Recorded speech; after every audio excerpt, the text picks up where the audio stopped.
What is going on, ladies and gentlemen? Yours truly, Kendrick McKnight here, back again with another video and a whole new a whole new podcast that I'm doing. This is my first episode of the Beneath the Surface podcast with yours truly, Kendrick McKnight here. And while we are unpacking the unseen one conversation at a time, and I couldn't think of a better guest of my first episode of this whole new thing that I have going on here. And today we have a special guest joining us all the way from Detroit, Michigan, out of all places. She's a friend that I've had the honor of getting to know and learn from over the past 6 months. Over After 3 decades on this planet, not one, not two, but 3 decades on this planet, she's about to earn her third master's degree. She's worked in various fields, including sports, technology, AR, and payroll. Currently, she's a fourth grade math and science teacher. She's a sister, daughter, friend, and proud mom of two adorable pups. She's a strong believer in God and emphasizes the importance of maintaining a balance in all aspects of life. Ladies and gentlemen, the one and the only Bianca Russell. How are you today? Good. How about you? I was waiting for the air horns to kick on, just so you know. I don't We have, can add those later. yeah, for sure. How you feeling about today? Good. Happy Sunday. Grateful for another day. It's been a productive one. How about you? Pretty smooth, just mentally preparing for this, honestly. And, I get it. just getting, this out the way. Not to say that it's not like meaningful because it is. But I also have other things to do, like my article and of course catch up on some games too. So definitely Fair. forward to our conversation. Fair. Okay. But thanks for having me, especially with like the rebranding and like me being the first guest. So honored as well. Thank you. Yeah, for sure. From your perspective, can you let people know how we met? Yes. Me being me, I'm a big supporter of all my friends. And a mutual friend of ours was, I think you guys were doing a wrestling like recap on TikTok. And Yeah. so I was, just kind of in there, like being myself, like joking, dropping random comments and questions. And then ended up sending a follow after, like supporting the peeps, like, looking to build my network in all ways, shapes, or forms. So we connected. We initially met through me chatting with y'all on TikTok, and then we connected on Instagram. And you've been stuck with me since. Sorry. Don't say it like that. That's stuff. But yeah, for sure. I remember specifically, doing a video with them and we were doing the lives on TikTok and yeah, so sometimes you would, ask questions or say comments and our mutual friend would say, "Oh, Bianca did said this and said that, whatever." I'm just like in my head like who is this person? And Mhm. then yeah, after a while I had gotten your because I was in the gym one morning and I looked and I got the follower not request, but just someone started following you and I saw it was you and I was like, "Oh, this is the person that you've been talking about." Um That's homegirl. yeah, yeah. So like yeah, has it really been 6 months? I can't believe it. I feel like I blinked and we have 3 months. No, geez. Yeah, 3 months left in the year. It's crazy to think about. But yeah, I think we met or connected end of March, early April. So yeah, about 6 months. Going on 7.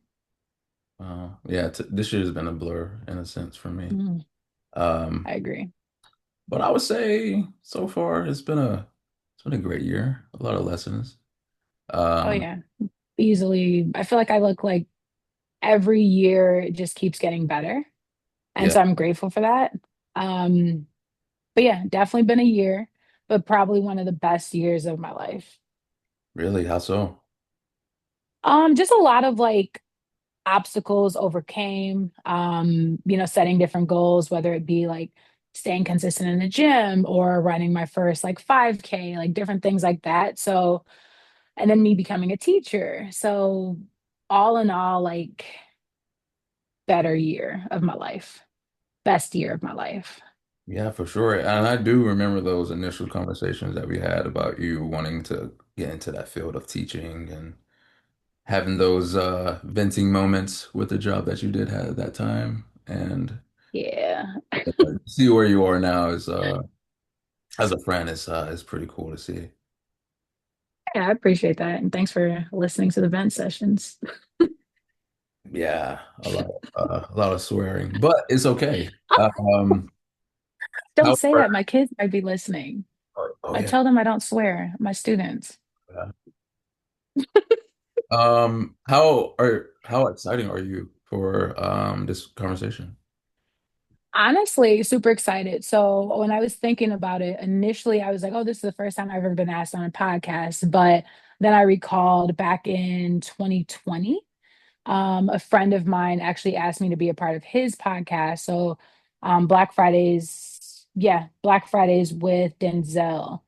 He was doing like an NBA version or NBA highlight of like mutual friends that have gone and gotten like a master's degree of some sort. And I was fortunate to be featured on that. And just kind of thinking back on how far I've come in like the whole like my first podcast. I took it from my phone in a parking lot, um, in my car, and then now here I am in like my home office. It's weird to think that I am fortunate to have a or that I have a, home office, but yeah, just I'm super excited for the opportunity and just to connect on a deeper level, if that makes sense. Because I know like you and I talk frequently, and it's always an opportunity to learn from each other or learn more. How do we overcome these different things in our lives? But just to kind of like recap how we met, get to know me, and kind of like, just have a conversation. I'm excited. Yeah, for sure. Yeah, I'm excited too. I was kind of like going back and forth with myself. Like, yeah, I want to do this rebranding, but like, who can I count on reaching out and actually this person following through? And that's one of the main reasons why I kind of like stopped doing my inaugural podcasting with people. Just like a lot of people either reading my message, not responding, or or just keeping me undelivered. Mm. Or people saying they will get on, but they eventually don't. So I am very passionate about what I'm doing here. And so with people not following through, it just like made me fall out of love with it for a while. And just maybe I just do my own thing. And that's what I did. And then after a while, I just had that conversation with myself and like wanting to do it. And out of the things that I've reached out to you about as far as like my podcast appearances, my internship or anything like that, you've always kind of like supported. So I was like, let me shoot my shot with that, and here we are. So I'm No, I definitely understand. And I'm really proud of you for like sticking to it. A temporary setback for a major comeback. So I'm actually super excited to see where you go with this. Like you mentioned, I'm always gonna be cheering you on. So yeah, stay locked in. You got this. yeah, for sure. You have a Detroit Lions shirt on. So I let's go ahead and like do. dive into sports. Obviously you are from Detroit, Michigan, so like I guess it's just like that hometown support. But like what made you become a Detroit Lions fan? What was the earlier memories of that? I remember as a kid, we would go to like the Thanksgiving Day parade and then go over to the games.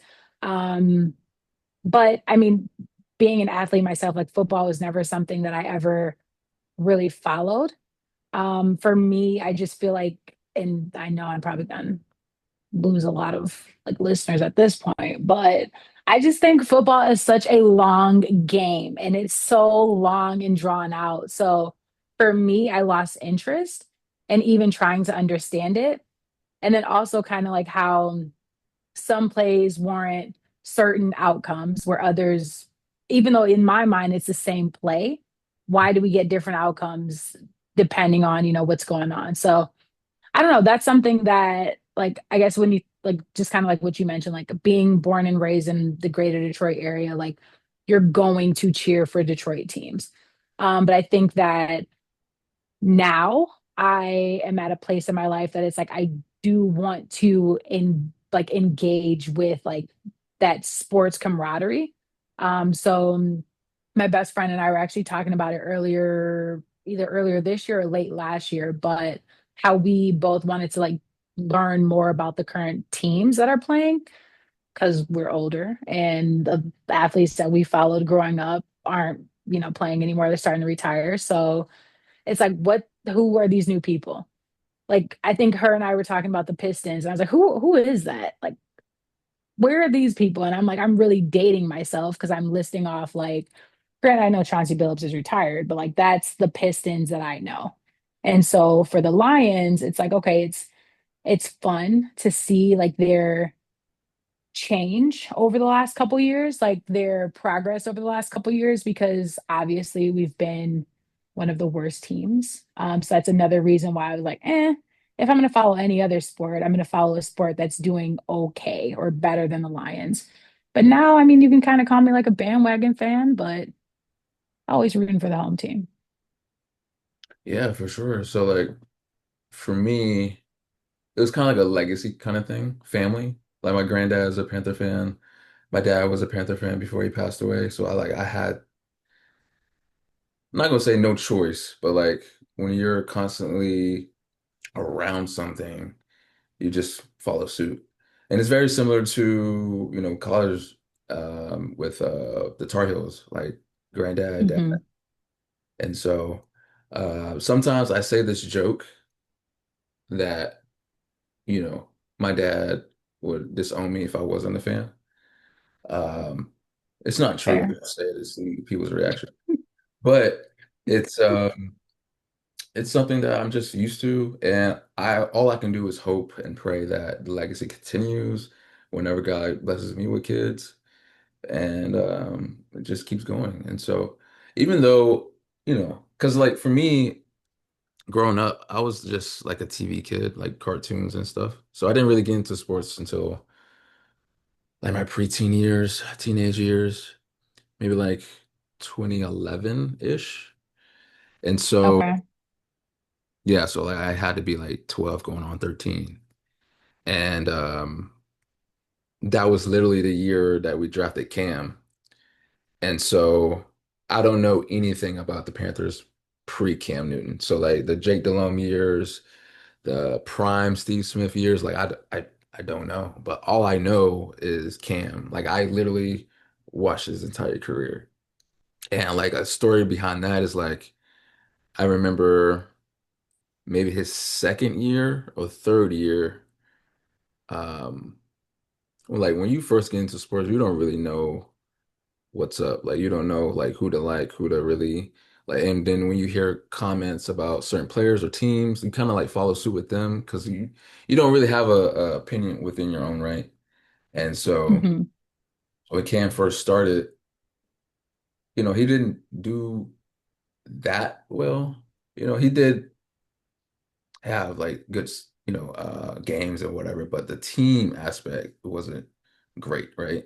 And so like certain people were saying that, you know, we wasted a draft pick on him. We need to trade him, get rid of him, whatever. And I remember coming to my dad about it. And and in typical Allen fashion, he was just like, just relax, give it time. And literally the next season or two, we in the Super Bowl.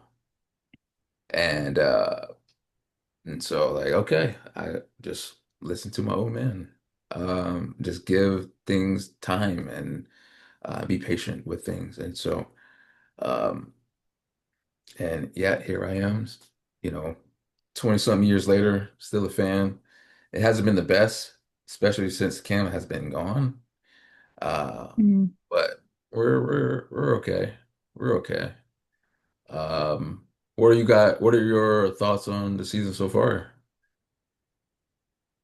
Um, I have watched two games so far. I think we're again like probably two, three games in. I think I watched a preseason game as well, but I'm excited. I'm definitely excited to see if we can go a little bit further than we did last year. Um, I think the biggest thing is just like one, making sure that the players stay healthy. I think at the end of the year, that was something that really hurt us. Um, if I remember correctly, there was a guy that was coming back from injury. And his first game back was the game that we lost, which essentially got us out of playoffs. So I'm excited to see what we can do this year. I'm hoping that I make it to a game this year, but we'll see. Um, but yeah, I think I'm just really looking to see can we stay consistent or if like the last couple years were just a fluke, if that makes sense. Yeah, for sure. I thought that game, Monday night was like amazing and a very much a step forward into the possibility of obviously going to the playoffs, but also being a Mhm. contender, taking it all. I thought you guys had it like a year ago with it wasn't last year's playoffs, but the season before, right? Where like a couple Mm-mm, back it should have been last year. was it? I want to say it was last year. Okay. No, I lied. I lied. It might have been a couple years before. Yeah, two Got to seasons bring ago. the NFC Two Championship. seasons ago. And we just completely blew it. Like choked. See, Yeah. obviously I didn't want to talk about that, but whatever. Just saying. But yeah, we choked. We did choke. Yeah, yeah, yeah. But we bounced back. Hopefully we can do something better this year. Hopefully, at the end of the day, We'll it's still cheer for him at the end of the day. yeah, for sure. Obviously there has to be talent on the team, but sometimes a team, sneaking through to, the wild card or even the NFC Championship game can be some luck as well. And hopefully you guys make it through, you know. I think our team's a little talented, just a little. Everyone's talented, but a They are. couple of bad calls can Like get I said, like we'll see. We'll see. yeah. I don't want to jinx this. I'm Don't you? kind of superstitious, What do you think about us? just a little bit. You can get to the wild card Hopefully. Listen, Kendrick, I'm still learning, okay? Talk to me next year. next This year. is why I'm following your podcast to see how or learn more about football. I That's why I'm there. I So if y'all teach me what the wild card and all these different things are, we'll have a much better conversation about the Lions next time. I gotcha. I gotcha. No pressure though. No pressure. Um, what's been your that you can think of? What's been your favorite moment as a fan that you can think of? I think honestly, like my favorite moment is because I'm super, super nostalgic. So when I think of Thanksgiving, I think of going to Ford Field with the family, and just kind of experiencing like the game itself. So granted, while I was a child, it just is like a memory, sorry, for me that I will have with me always. That it's like my all my siblings are there, my parents were there. If I remember correctly, like my godfather and like my godmom, god brother were there. So like it's just like a nice memory. I don't necessarily have like any standout moments of like, oh, when this player got signed or when we beat this team. Like I don't have that. But I think that my favorite memories would probably be like Thanksgiving Day games in general. Yeah, and probably losing those games. Not always. Not always. Not always. Mm-mm. Okay. But no, I think it was just like honestly like one of those like core memories that it's like again you wake up. We usually hosted Thanksgivings, so I remember like staying up late helping mom cook prep like for the next day, and then us waking up and having that choice like do we want to go as a family to the parade or do we want to watch it at home? And then we could all like kind of go to the games as well. So those would be like my favorite moments as a fan, is like just kind of being in Detroit and feeling like the feels of the Thanksgiving like energy. Yeah, for Because the sure. parade's super cool, actually. Really, I've never been to one. It's really cool. Check it out. So, okay, cool. Um, Definitely us What do going. you think about us this season? Don't worry, I Uh, won't put my hand on the leave button either if you say something wrong. yeah. You guys are pretty good, obviously. Like I kind of like what I was saying earlier, that win off Baltimore kind of like, in my perception anyway, like put you guys up there as far as like a top contender in the conference. Hmm. If you guys would have lost, then yeah, like yeah, I don't see you guys. But anyway, I think yeah, for sure. So you guys can definitely make some noise later down in the season. Obviously, it's still early. It's only week 4. But midway of the season, towards the end, that's when we see like the true contenders and people that can definitely be a major player heading into the playoffs. But right now, as we speak, then yes, like you guys are really up there with obviously the Eagles and 49ers possibly. So uh yeah, I wasn't going to say anything crazy. All right. Just making sure. No, but I definitely agree. Like, I think that if we can stay healthy, and stay consistent and just leave it all on the field, I think that would definitely help us down the line. Yeah, is Jared Goff a top 10 quarterback? Do you I have? know he's our quarterback. Is he top 10? I don't know. Oh, okay. I thought he was You going tell me on the next podcast or write an article about it, and I'll report back. to Detroit fan, so why would I write about it? You can. Okay. You got this. If it's an assignment, you got Okay. How many words you want? 200. Double spaced, Times New Roman, 12 font. Gotcha. Um, so my favorite moments as a fan was definitely us going to the Super Bowl. Never in my lifetime that I think we will ever go. Um, Hmm. the last time we went to the Super Bowl twice. The first time was in 19 whatever, and that seems like forever ago, right? And so for us to go in 2015 was definitely a monumental moment, not just for the city of Charlotte, but also just like the Carolinas, North and South. And, we just throw away the game. It's just the moment of us going was just amazing in itself. And yeah, I remember getting into like one of the heatest moments and like fights with a buddy of mine because he couldn't stand Cam at that moment and at that time because the flamboyantness, the flashiness of Cam Newton at that time, and me just being a fan and my favorite quarterback. So like we had like a very heated back and forth, but we're good now. But at that time, like yeah, but yeah, that was a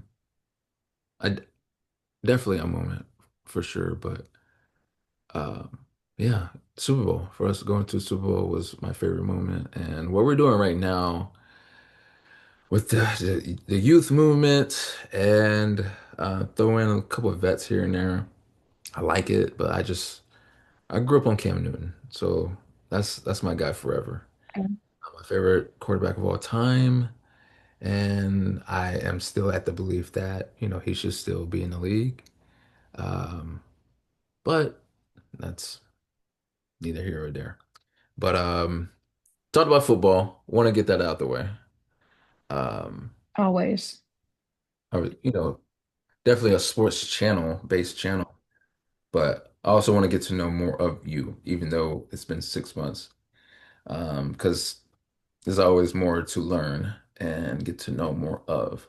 So, what are your like passions in life outside of being a teacher and the credentials that we talked about? What are some things that you are very passionate about? I'm honestly life in general. So, I used to, I think like in this new season of my life, like I'm really just passionate about making every moment count. And whether that be like, hey, you need to rest, so we're going to make this rest count, or hey, you're spending time with family, friends, or, connecting with somebody, or, on a podcast. Like, I'm passionate about life and the moments that I'm given. Um, I'm fortunate that I have overcome, some life things where uh I wasn't grateful or aware of how important those small moments are. Yeah. But outside of that, like some things that I'm really, really passionate about, like that will always fill my cup, is photography. I actually just ventured back into that passion recently. Um, I'm passionate about fitness and overall wellness. So like whether it be like mental wellness, emotional, spiritual wellness, the like physical wellness as well, but like just in that space, I'm very, very passionate about that.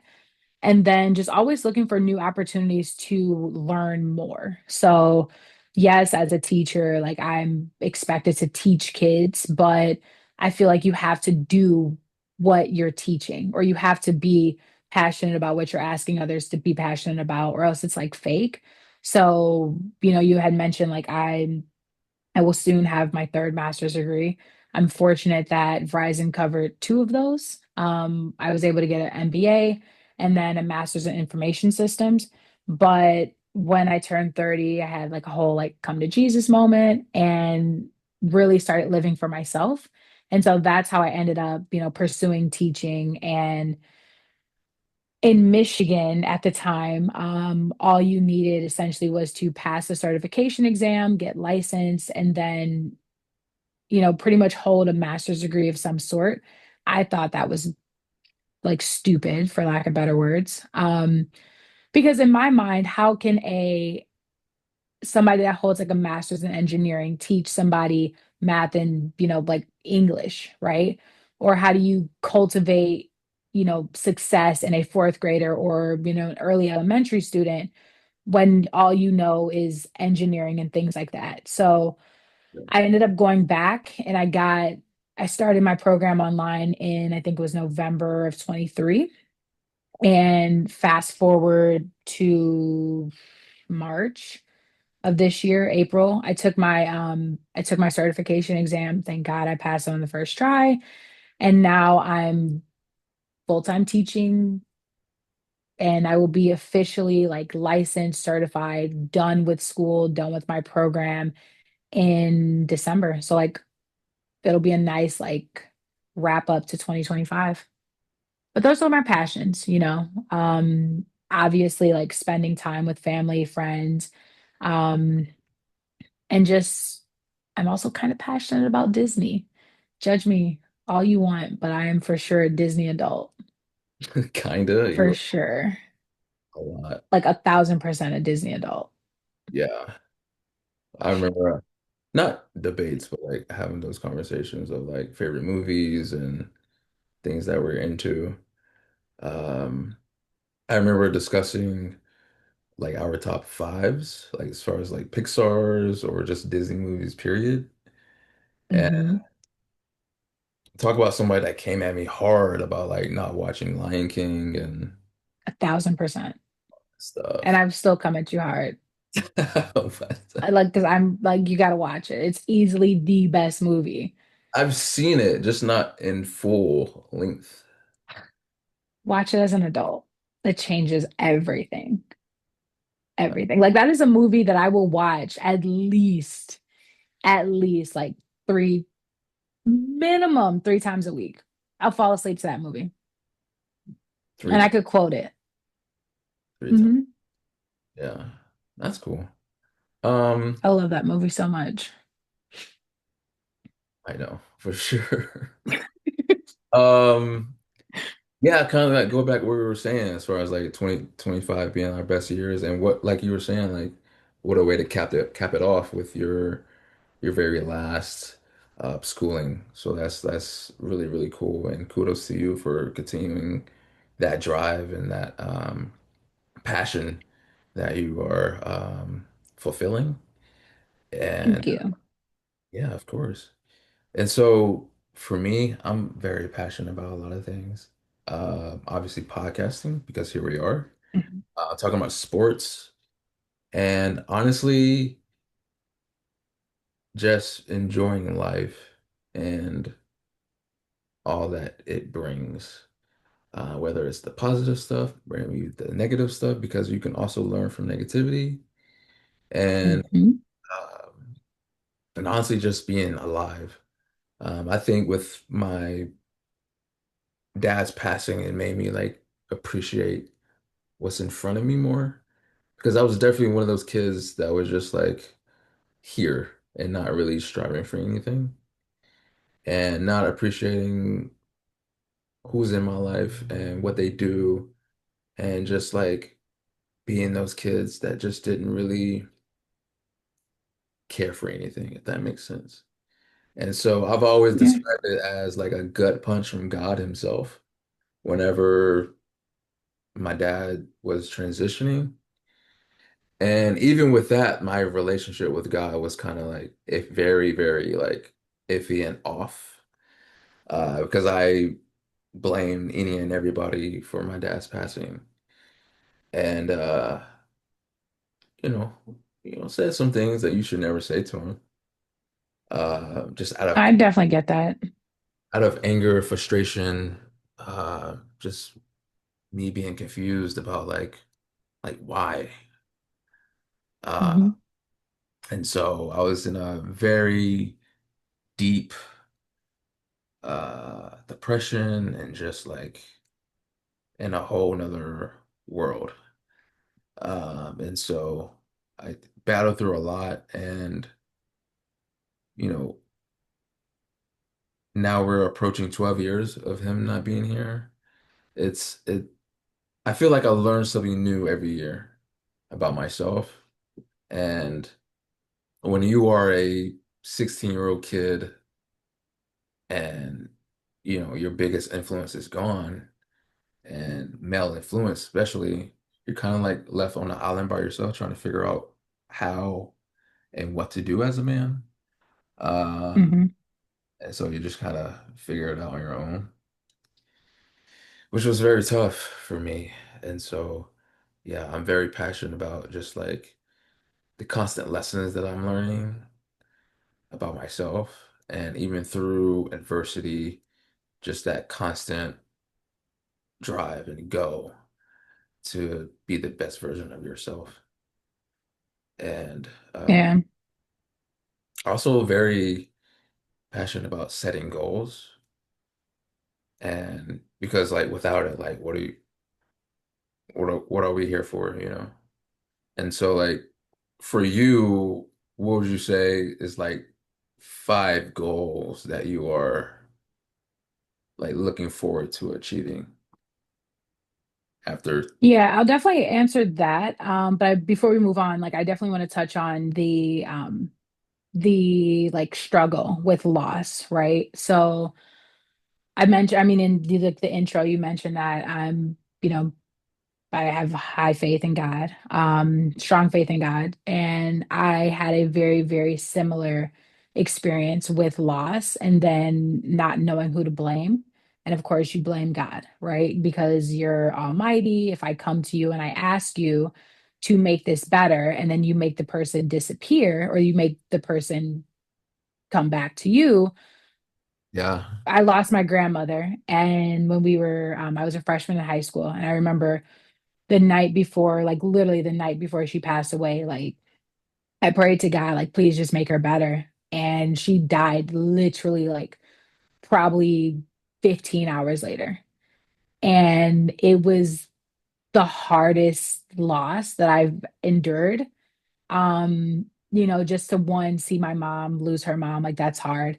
And then just always like she was always like the light for us, if that makes sense. Like I remember holidays with her. I remember like calling her. I remember like getting phone calls at midnight when my birthday hit just for her to call me and sing me happy birthday, and it's just like little things like that. And so loss sucks, but there is lessons and light at the end of the tunnel of your grief. And so you also kind of touched on, depression, like been there, done that, overcame that, thank God. But, it's just something that I am very, very passionate about is, like I had mentioned, like mental wellness, right? So grounding myself, whether it be like through deep breathing, whether it be through praying, like listening to like different types of music, like controlling my intake, like those are different things that I do to that I'm passionate about with making sure that I am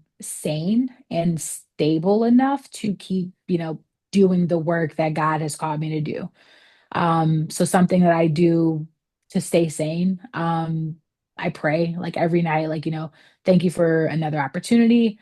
Every morning, I'm like, please, use me how you see fit and give me the strength and discipline and clarity to see this is something from you and not, the opposite. So, yeah. Um, Again, super, super sorry for your loss. I know I tell you that all the time, but like know that the man that I've seen like develop over the last 6 months, like I know your dad is super, super proud. Like I'm proud of you as a friend. Like, so like seriously, like keep it up. Um, but in terms of like kind of circling back to like goals, right?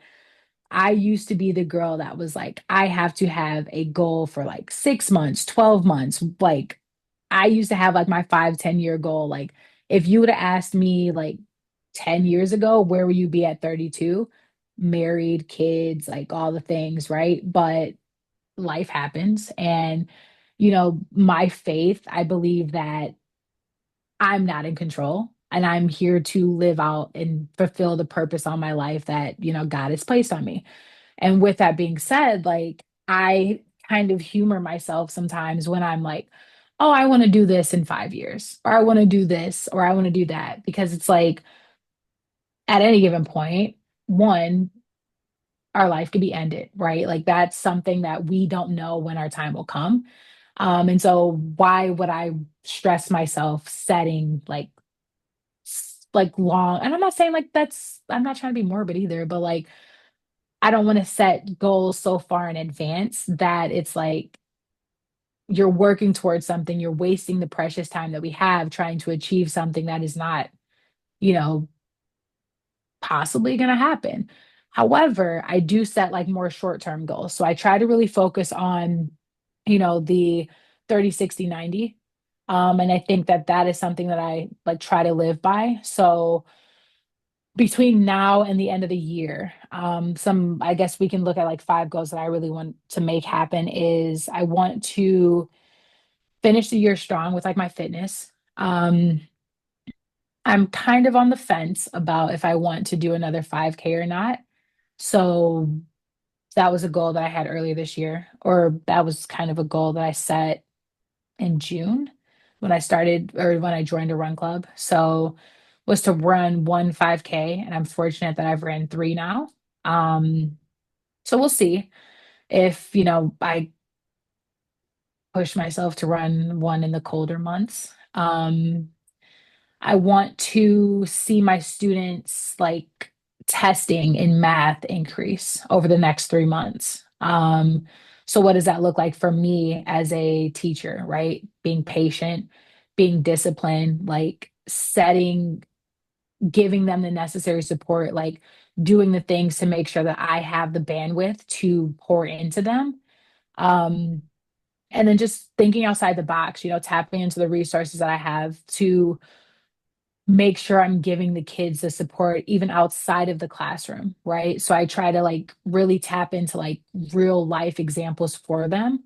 Um, so I reference like Fortnite a lot, I reference Roblox a lot, and I will find myself like doom scrolling on TikTok to see what are the latest trends that these kids are looking at, right? So I try to use lingo that they would understand. So That's another goal. So fitness goal, teacher goal. From like a personal goal, I think overall just like seeing what I can do. Like, is this a time that I'm going to set limits on myself? So I mentioned like running a 5K in, the colder months. So I was diagnosed with asthma back when I turned 22. And so I also had 3 knee surgeries post like, or after being an athlete for however many years.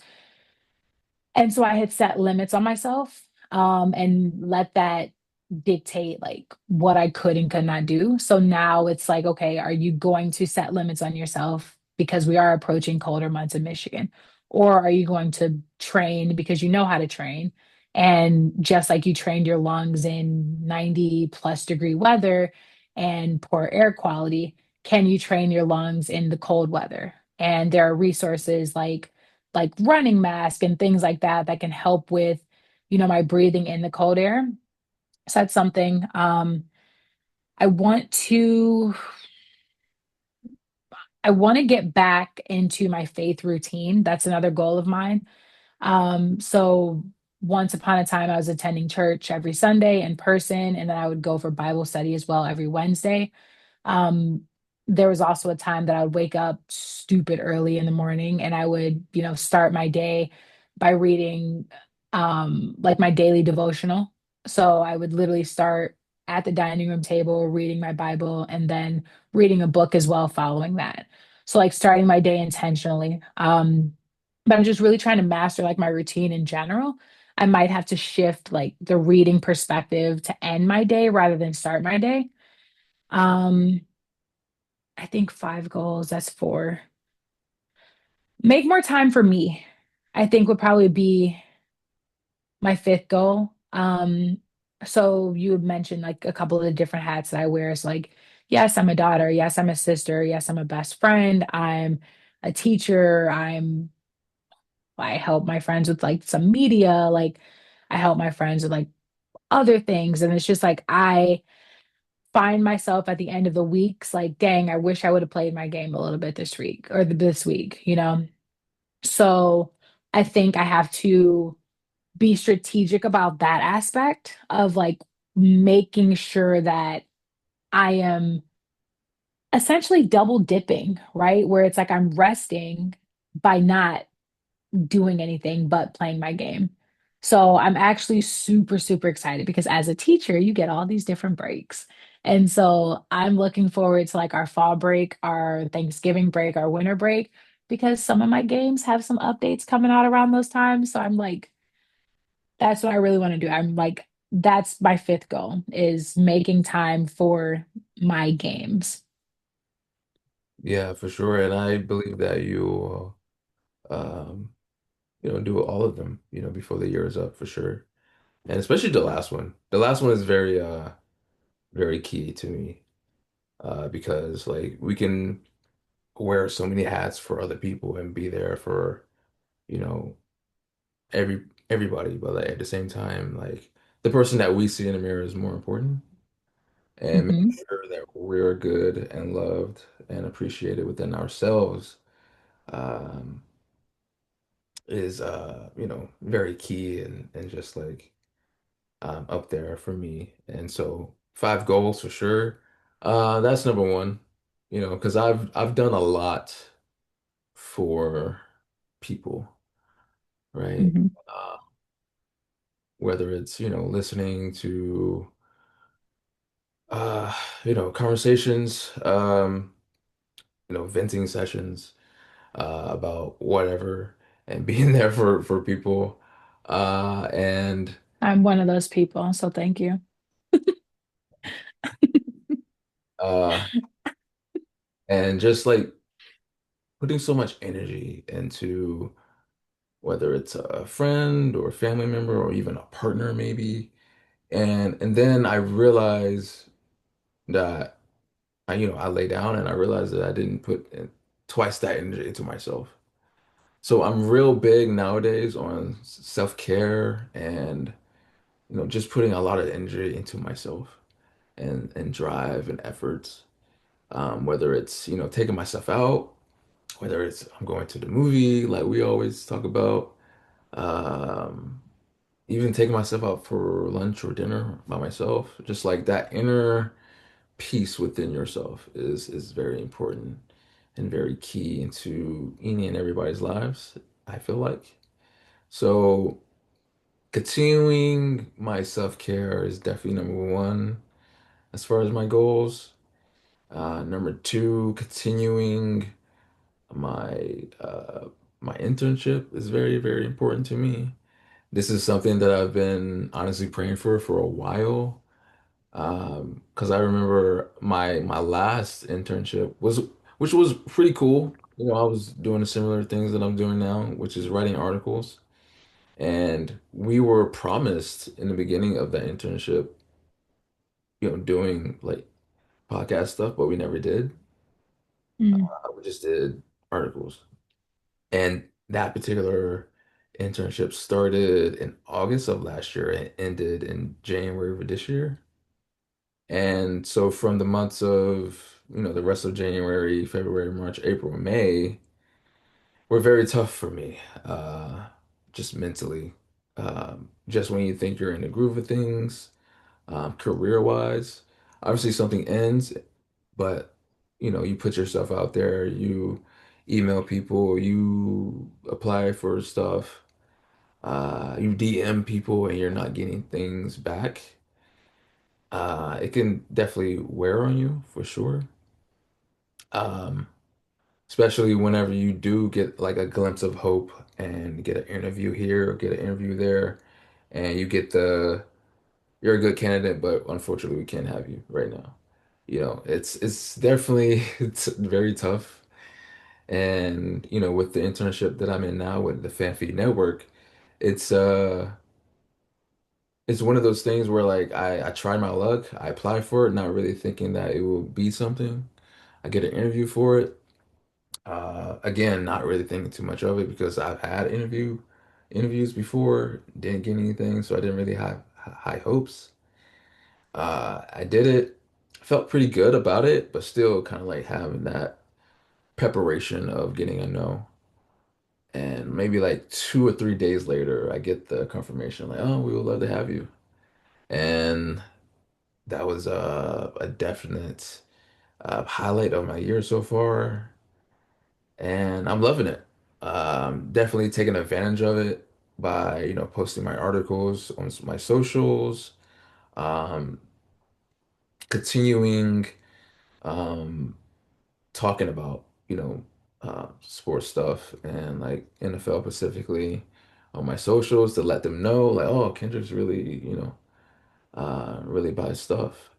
Kind of Hmm. hinting, keep me on after the internship. And so yeah, just putting in the work there and continuing, pursuing my own brand as well, with my videos on my YouTube channel and as well on my socials. So that's two of the biggest things for me. Um, Three, continuing um, being there for my family.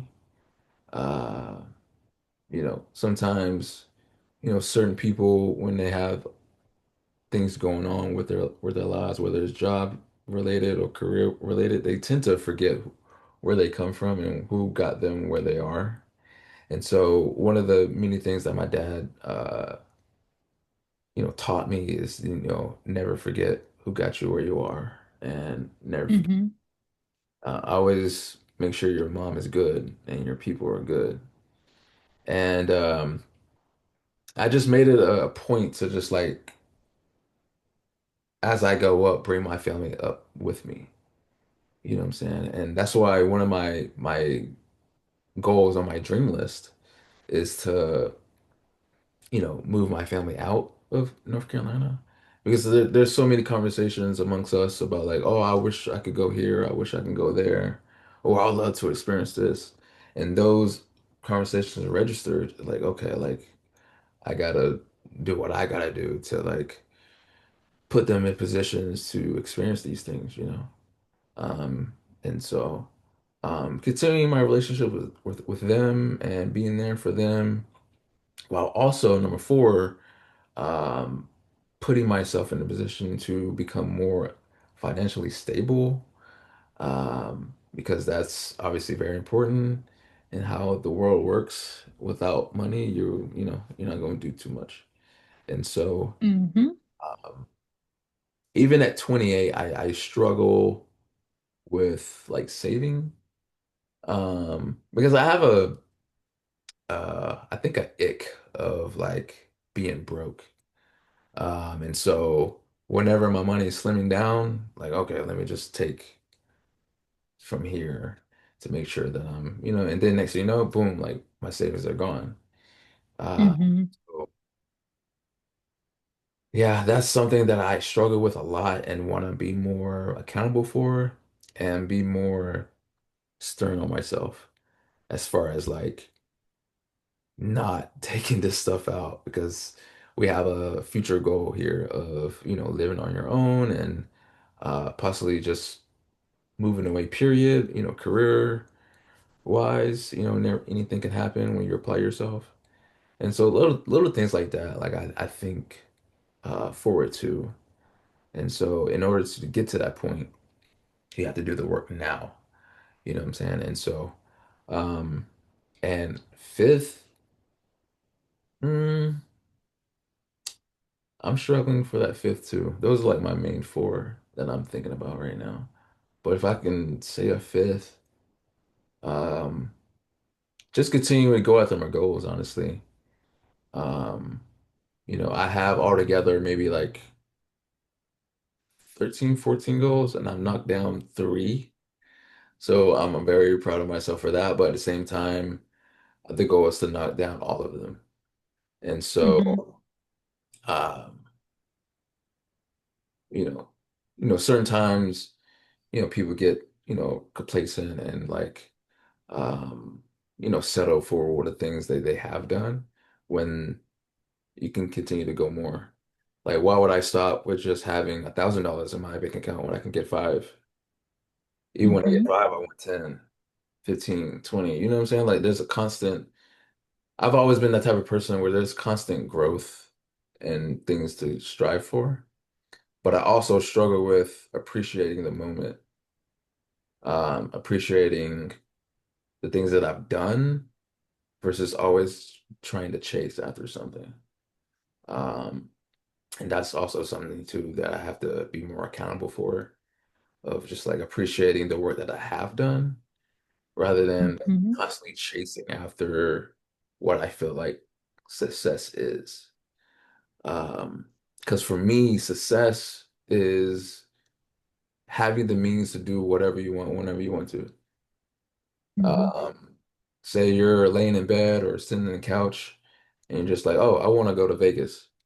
And having the means to say, hey, I'm going to Vegas just like that. Like that's to me is what success looks like. And going after what you want in your life and actually doing it and being in your dream and accomplishing these goals. So like that is my definition of what success is. What does success look like for you? So your definition of success looks more like freedom to me, right? So freedom to do what I please, freedom to afford what I please. Like that's what freedom looks like to me, or my definition of freedom is. But success, I would say, looking back and reflecting on how far I've come. So, for instance, even if I look back at 2024 September, Bianca, who was she? Right? What was she doing this time of year? And so my success from that is, how have I learned from what I experienced this time last year? How have I grown from last year to this year? What did I retain from last year to this year? And like, what's important to me now versus then? So like that's the type of success that I look for. Or I guess that's how I would define success, is like, how does former me compare to current day me? Am I still making the same mistakes? Am I still trying to grow? Like that, I think, for lack of better words, like, how have I grown? as a person, as an individual. And some of those like key areas of my life. So like my faith, my overall wellness, my relationships. Like relationships are not just like romantic, but like my friends, my family, like my coworkers, my network, right? And then just overall like internal or personal like views. It's like, how do I feel about the person I see in the mirror? That's how I define success. That's a very And solid. so I'd say I'm, I think so far I'm fairly successful. Yeah, you're doing a great job. Speaking of too, like kind of like we were saying earlier, as far as like where we were when we initially connected into where we are now, I feel like in your, definition of it, we're very both successful. Oh yeah, I agree. Just like looking back, like I know you had kind of like alluded to it earlier, but like the position that I was in before I became a teacher versus the position I was in before that. Like I think overall, while yes, both positions prior to where I'm at now, and even the position I'm in now has its highs and lows, but Yeah. I am grateful for, the lessons that I've learned. So that's another version of success for me is like, how did my mindset change when I was faced with an obstacle or something that I was not thrilled to do? Yeah. How did my mindset change? So, yeah, I definitely agree. Like looking back from 6, 7 months ago for both of us, even like just our friendship, how has that grown? Like I know that, we've had to learn each other. Like how can I show up for you? How can you show up for me? And then how do we hold each other accountable? So I think overall, just like having those tough conversations with yourself and with others and just being, transparent about what you can and cannot do is another way to be successful. Yeah. And how do you in those moments, like how do you try to stay positive in those hardship times and obstacles? Because it's not easy. Because like you said, being a teacher is not easy. What you were doing before that wasn't easy, and things not particularly going your way in life the way that you initially saw. Like, how do you stay positive in those moments when all this negativity is surrounding you? I rely on my faith. So a couple things, like one big obstacle or like challenge that I faced this year, I was fired. Like literally on my brother's birthday, it was all in all, it was a celebration. It should have been a celebration that day, like all day. My nephew was born. And so I was literally like fired. And that's the first time I've ever been fired in my life. And I was like at 30, but I was 31 at the time. And I'm like, how the heck did I get fired? You know? And so a little backstory was on March, I want to say it would have been March 2nd. No, yeah, March 2nd, I had registered for my certification exam, which was one of the last things that I had to do to become like a licensed teacher. And I had a deadline to have this completed by, I think it was maybe April 30th. And having like worked full time, like getting into the gym, like from pretty much January 1 until March, whatever at that time, my days were wake up, go to the gym at 6 a.m., work from 8 till about 5-ish, and then go to the gym. Again, like I was doing like yoga, I was doing different boot camps, and then on top of like trying to be social, trying to be a good daughter, like trying to be a good, like all these different things. And like, then I come home and do it all over again. Right. So I had registered for my exam and then I had just felt like the weight of the world was dropped on me, like as soon as I registered, because it's like, all right, we got less than a month to prepare, and you got work, you got workouts, you got all these different things that you got to do between now and then. But on top of it, you have to make time to study. And so I took a mental health day, literally on what it would have been March 3rd. I went to work. I had a one-on-one with my boss. Everything seemed fine. I worked like great. I had logged out because I was like, I didn't take a lunch, so I'm gonna just, cut out like an hour early. I had gotten an email like for a calendar invite, like connect with such and such. And like, you know, when things are off. And like I knew. And so being a former leader, I have unfortunately had to fire people before, and it's always done at the end of the day. So I was like, okay, this is what it is, right? And so, when they told me, I was like, I just want to thank you guys, for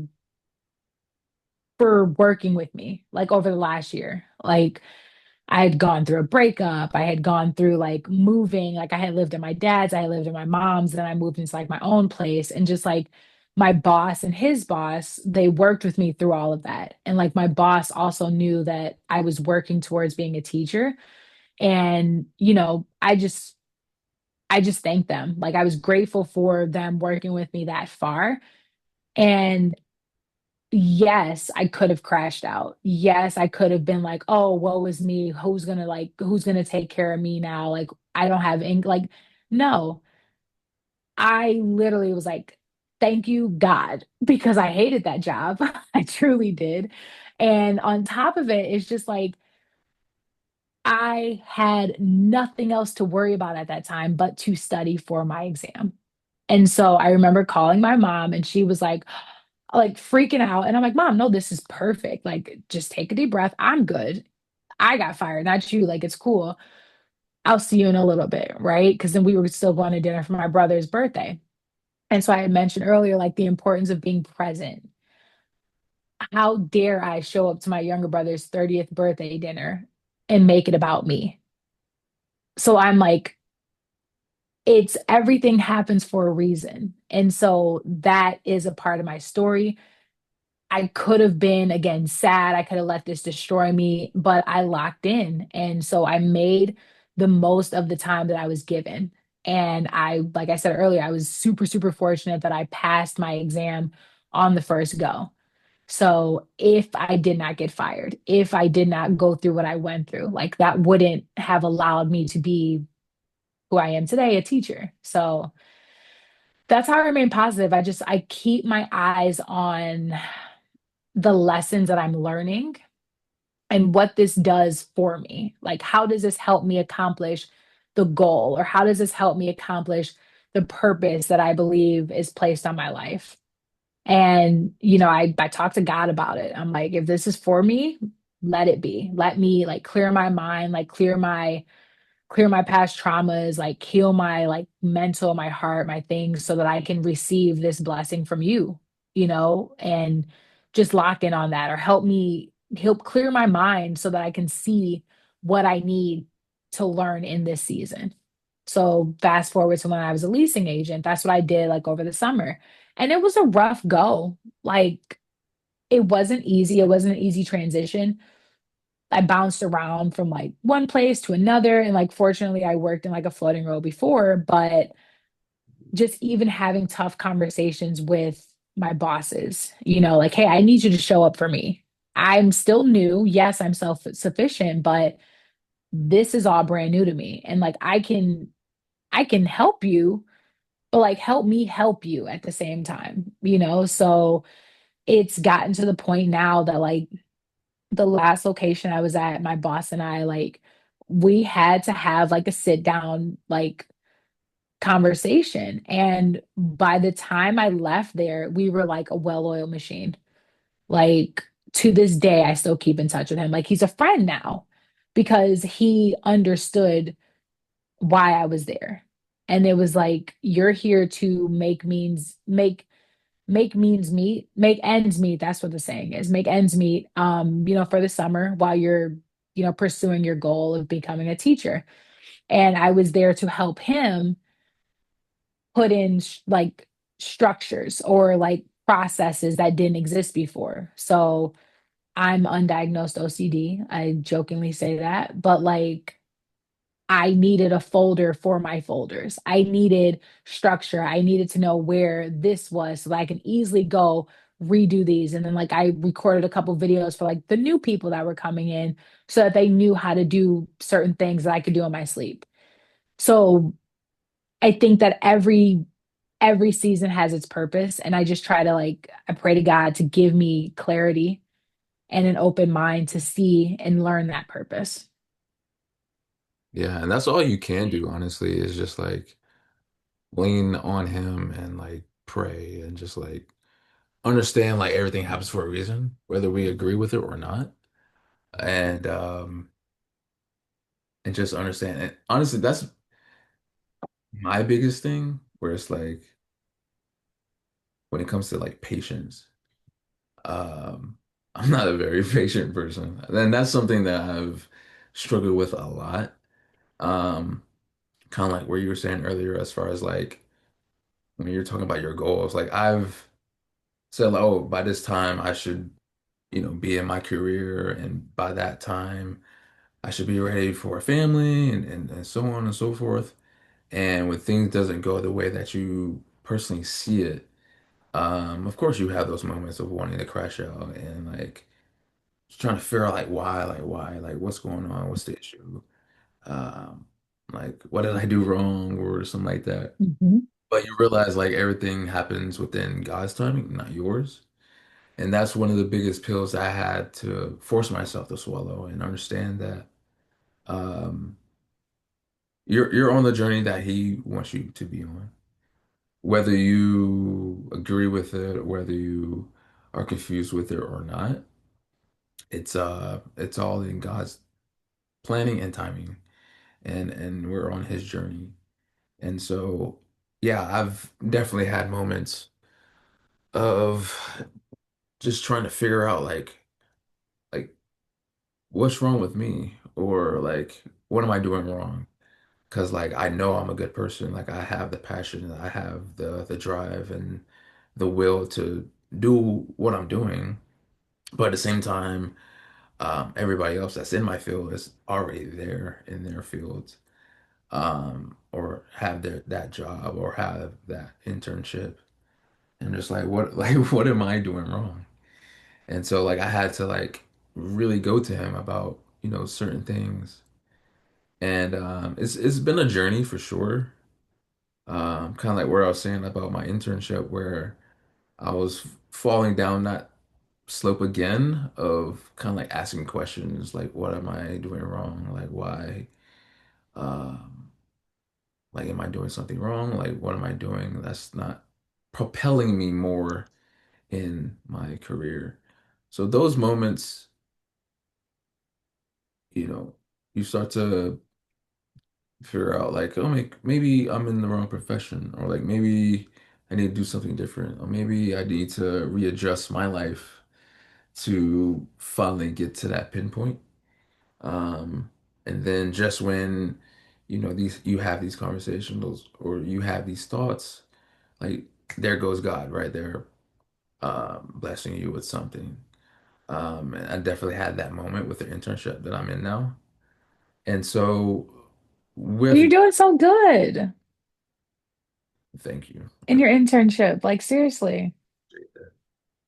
Which part, the podcast or like the articles or Well, just first off, you can write. Like, that's period. But your podcasting, like I remember when we first again, like I literally was in like a TikTok live of you talking and just I think like even like your overall like engagement with like your guest or whoever's in the room with you, virtual room, of course, but like I think that alone is like a definite like progress for you, progression for you.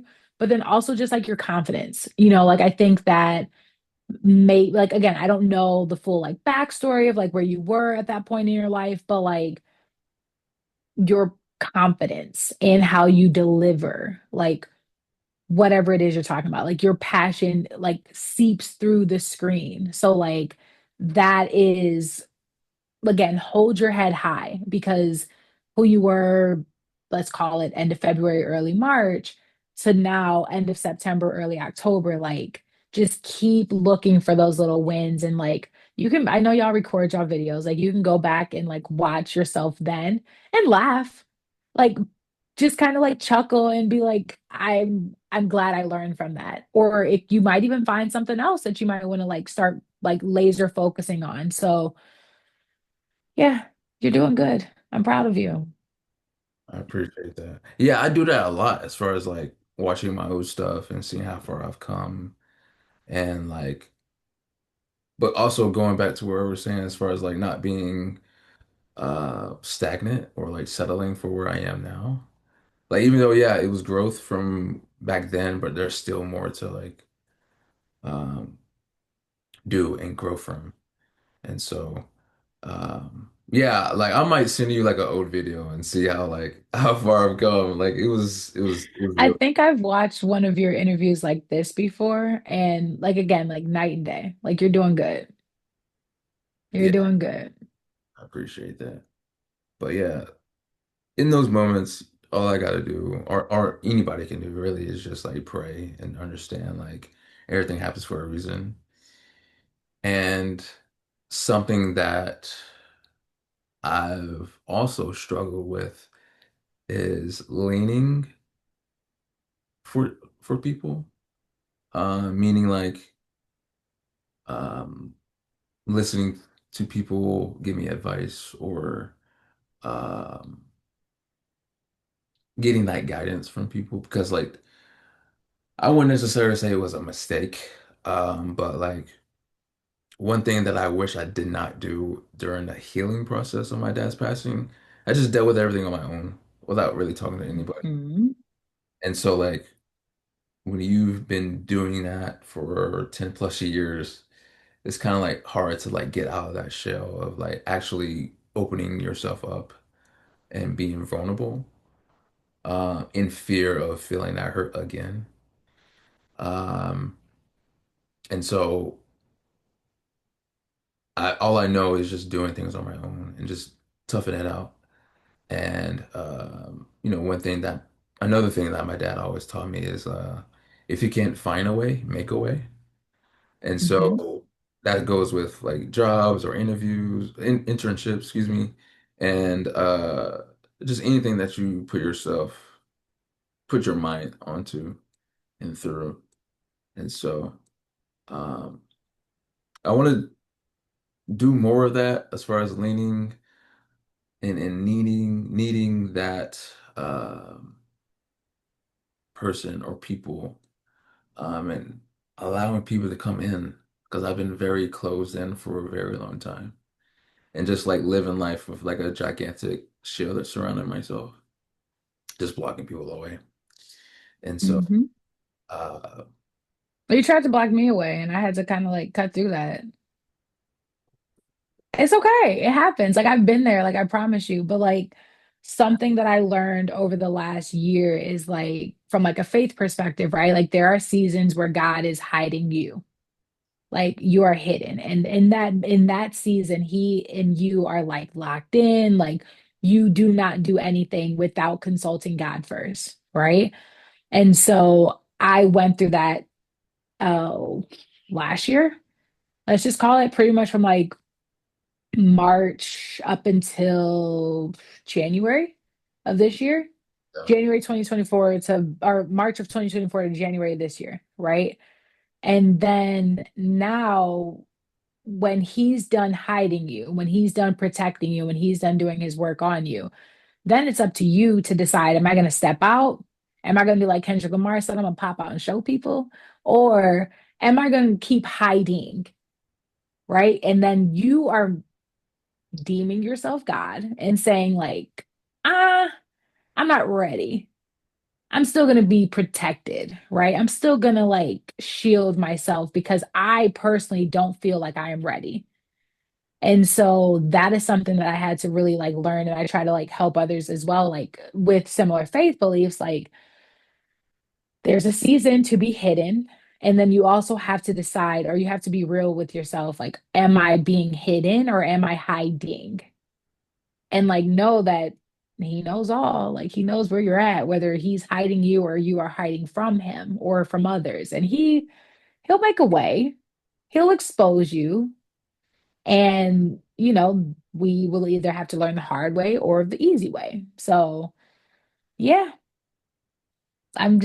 I just laugh at that because you did try to shield me out. And I'm like, Kendrick, like, you don't have to go through this alone. It's cool. I've been there. I get it. Yeah, for sure. When was that though? Probably like June or July. Yeah, It was a summer. I don't recall. Oh, I won't pull up the receipts, but we're good. It happened. Okay. Let it be known it happened. Yeah, for sure. Um, who would you say that is like your pillars in your life? And when I My mean, family. yeah, Oh, sorry, go ahead. yeah. So Like like people I lean on, right? Like to get me through like the dark days and the good days. pretty much, yeah.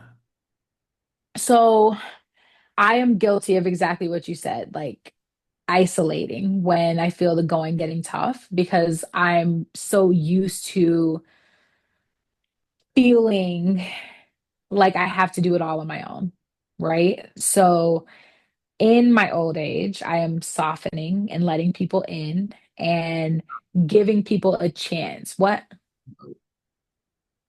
Huh? You're not old. You say old I age. know, but like I'm just kidding. Just kidding. Okay, well, like okay, so in my 30s, let's say, that is something that I've really prioritized, like being soft and not letting so something that I talk about with like my therapist, like not making other people pay for what other people did to me in my past.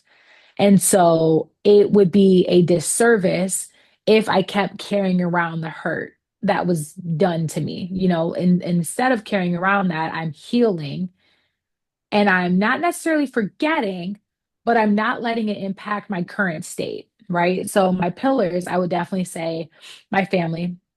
So I have mom and dad. My dad lives maybe like 15, 20 minutes from me. My mom lives like 7 minutes from me. And I chose where I live because of that, because I'm fortunate to have, a relationship with both of them that it's like, God forbid if I ever need to go pop up on them in the middle of the night, or if I need to call them in the middle of the night, like I can. My younger brother, he's my twin, not like legit, but like he's 18 months younger than me, but we are like, I was a twin once upon a time. Like, we'll never unpack that on this podcast, but like, I think that he came back 18 months later as Jordan. And so the world just wasn't ready for him yet. So here we are. But we're like spitting image of each other, like best of friends. And then like my older sister as well, she's definitely somebody I lean on. She's always been like an example that I always looked up to. Something I had to learn is that like I am not supposed to live Brittany's life and vice versa. So like I have fortunately like still have a strong relationship with her while I forge my own path. Um, because I looked up to her so much that I like wanted to do and be just like her. So she's definitely a pillar in my life. I'll definitely say my friends. So I have a couple friends that have been friends for 20 plus years, 10 plus years. I've had friends that I went to the same high school with that we didn't become friends until we were adults. Um, but like I that is something that I prayed to God about. Like give me a community that can pour into me, but I can also pour into, right? So knowing that I want to be a wife one day, knowing that I want to be a mom one day, I pray to God to give me good examples of good wives, like good mothers, and how can I pour into them, right? So moms of kids in grade school and high school and in college, like how can I pour into them? But then also I have dads that are a part of my community, right? So through the gym that I go to, I there's a dad that has a son, and I was just talking to him on Thursday. I said, "All right, yeah, 2 Saturdays from now, you and I, while everybody else goes running, we're gonna hang out at the juice bar and we're gonna talk, like we're gonna write, we're gonna practice writing together." So like they're pouring into me because we all work out together. Like I'm able to he shared like relationship advice with me, like don't block yourself based off of what you think your life should be like because God has a bigger picture, Yeah. right? So he's pouring into me while I'm also pouring into them. Um, so I'd say like God easily number one pillar, my family second pillar, and then my community would be my third pillar. I'd say my fourth pillar would be that wellness perspective, right? So, what do I do to ground myself? What do I do to, keep my body moving? Like, and I think in all of those different pillars, like God is the center of each pillar. So in my family, I pray, for strength for all of us. I pray for the ability to support each other in all the different seasons that we're in. I pray for our ability to have a clear mind, to have an open mind to understand like your life might look different than mine, but I love you none all the same. Like you're my family. Um, in my community, again, like we pray together, we laugh together, we work hard together, and like we all support each other, whether it's you live 5 minutes down the street from me or you live across the country, but like we still literally talk every single day. And then lastly, like my wellness, I pray like for the strength to do hard things. And then just also kind of keeping that forefront of mind, like you can do hard things, period. Like you can. You've done hard things before and you can do harder things in the future. And I talked about it a little bit earlier, but like running a 5K with asthma, like running a 5K when I thought that I couldn't because of my knees. Like I thank God for the ability to move my body freely without having to like, put on braces, without having to put on like, or get in a wheelchair or walk on crutches or anything like that. Like, I thank God for the ability to do that. And because of that, I will never take it for granted again. So, like, the last 5K I ran, driving in, like the sun was rising. And when I tell you, I was like just so moved, I'm like, oh, this is a perfect setting. Like, it's a new day. Like, it's another accomplishment. And I was just like grateful, And then fortunately, that was the fastest 5K I've run. So, just coming like full circle, like those are my pillars, and God's in the center of each one. Yeah, I love that for you, for sure. Um, for me, I wouldn't even count God because he's obviously above any and everybody. So like for me, um, obviously he's there, and my main four is my parents and both of my grandmothers. Uh, Hmm. I, I I use this as an example before. It's kind of like a ship, right? Um, Obviously you have the engine, then you have a person or people in this sense that's driving it, or like whatever you want to call it, with the little wheel. Uh, Docking, maybe. I don't know, All right. Yeah. Sorry, I ruined that. whatever you want to use. And then whenever you get to your destination, you need the anchor to keep it in steady. Um, my dad has always been my engine, the person that kind of like put me in that mode of uh, to go after what you want to do. And he's always been like very positive and like, oh, whatever you want to do, son, like you got it. And and just instilling that perspective in me of you can do whatever that you put your mind to, regardless of how crazy or silly it can be or come across to certain people. Especially in an area where like not a lot of people make it, um, or just go after the things that I'm going for. Um, Hmm.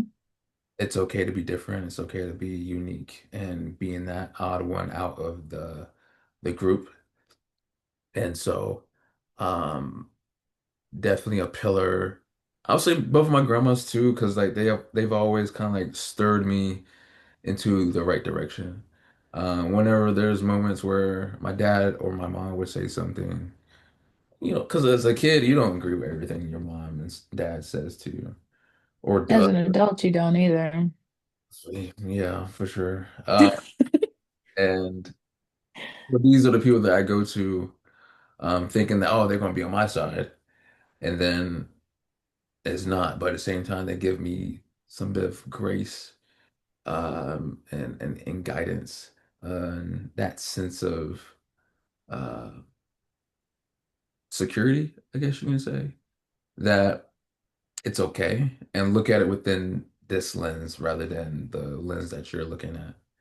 And both of them in their own unique ways, because it's two total different women, but they have that standard of doing whatever it is to make sure the family is good and their loved ones are taken care of.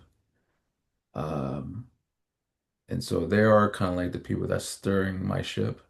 And then whenever I do have those moments, as I was speaking about earlier, when I want to kind of like dip out of this pool and like redirect my life, or kind of like maybe just do something totally different. Maybe this isn't the right direction that I want to be in. There's my mom being that anchor, keeping me steady. And be like, no, you've done so much uh, to get to where you are now. Like, why stop? Um, Hmm. and when I have those conversations, like, oh, if so and so don't get back with me, like, oh, I'm gonna crash out, or I'm gonna do this, I'm gonna do that, or I'm gonna just leave. Like, relax. It's okay. Um, Everything will follow through. And yeah, I mean, if it's not in God's purpose for you to do this, and that's okay too, because He has a higher one for you. Um, and so, um, I don't know if that's a good example or not, but those are like my four. No, it was solid. And then my extra, I kind of put it like my two shipmates. That's on this ship with me is my two brothers, my two younger brothers anyway. And you know, so you have Donovan. He's the 19-year-old. I think I told you what. I told you. Hmm. Yeah, you have Donovan and Cameron. Cameron for sure because Cameron came into my life at a time where I was literally just getting done grieving with my dad. So I've always said he's kind of like my saving grace. Because my dad passed away New Year's Eve of 2013, and literally 9 months later, here comes my brother in September. And so, um, for a very long time, I can honestly say he's, the reason why I was honestly here, um, and like continuing life and, continue to, push me and wanting to be not just a better brother, but like better person. Because like when it was just me and Donovan, I was just like very nonchalant, didn't really care for him like that for real. Because he was just a bad kid, bro. Uh, and so yeah, he definitely shaped me to just a better human altogether, and actually um, feel like I have a purpose in life. Because whenever my dad passed, I just felt like I didn't anymore. And so um, yeah, he was a purpose for me, for the past couple years of his life. Then I realized, like, okay, you can't just depend on your brother on why you're here. You need to figure out your own path.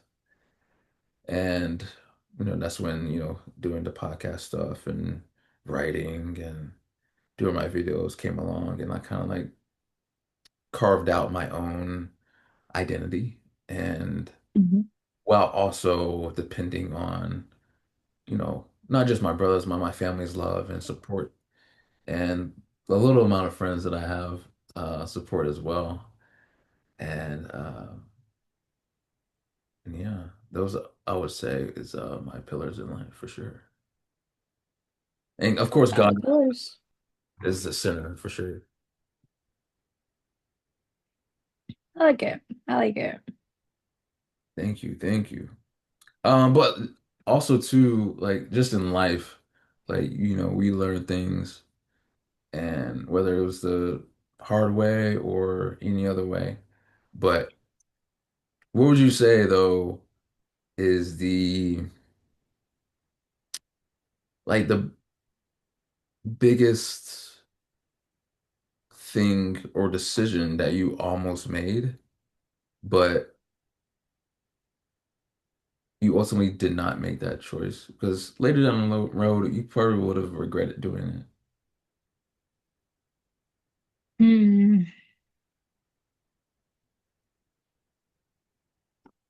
I guess like the biggest decision that I almost made but didn't is kind of like the best decision that I made, but it was later, Mhm. right? And so when I was in college in my undergrad, I initially was studying for athletic training.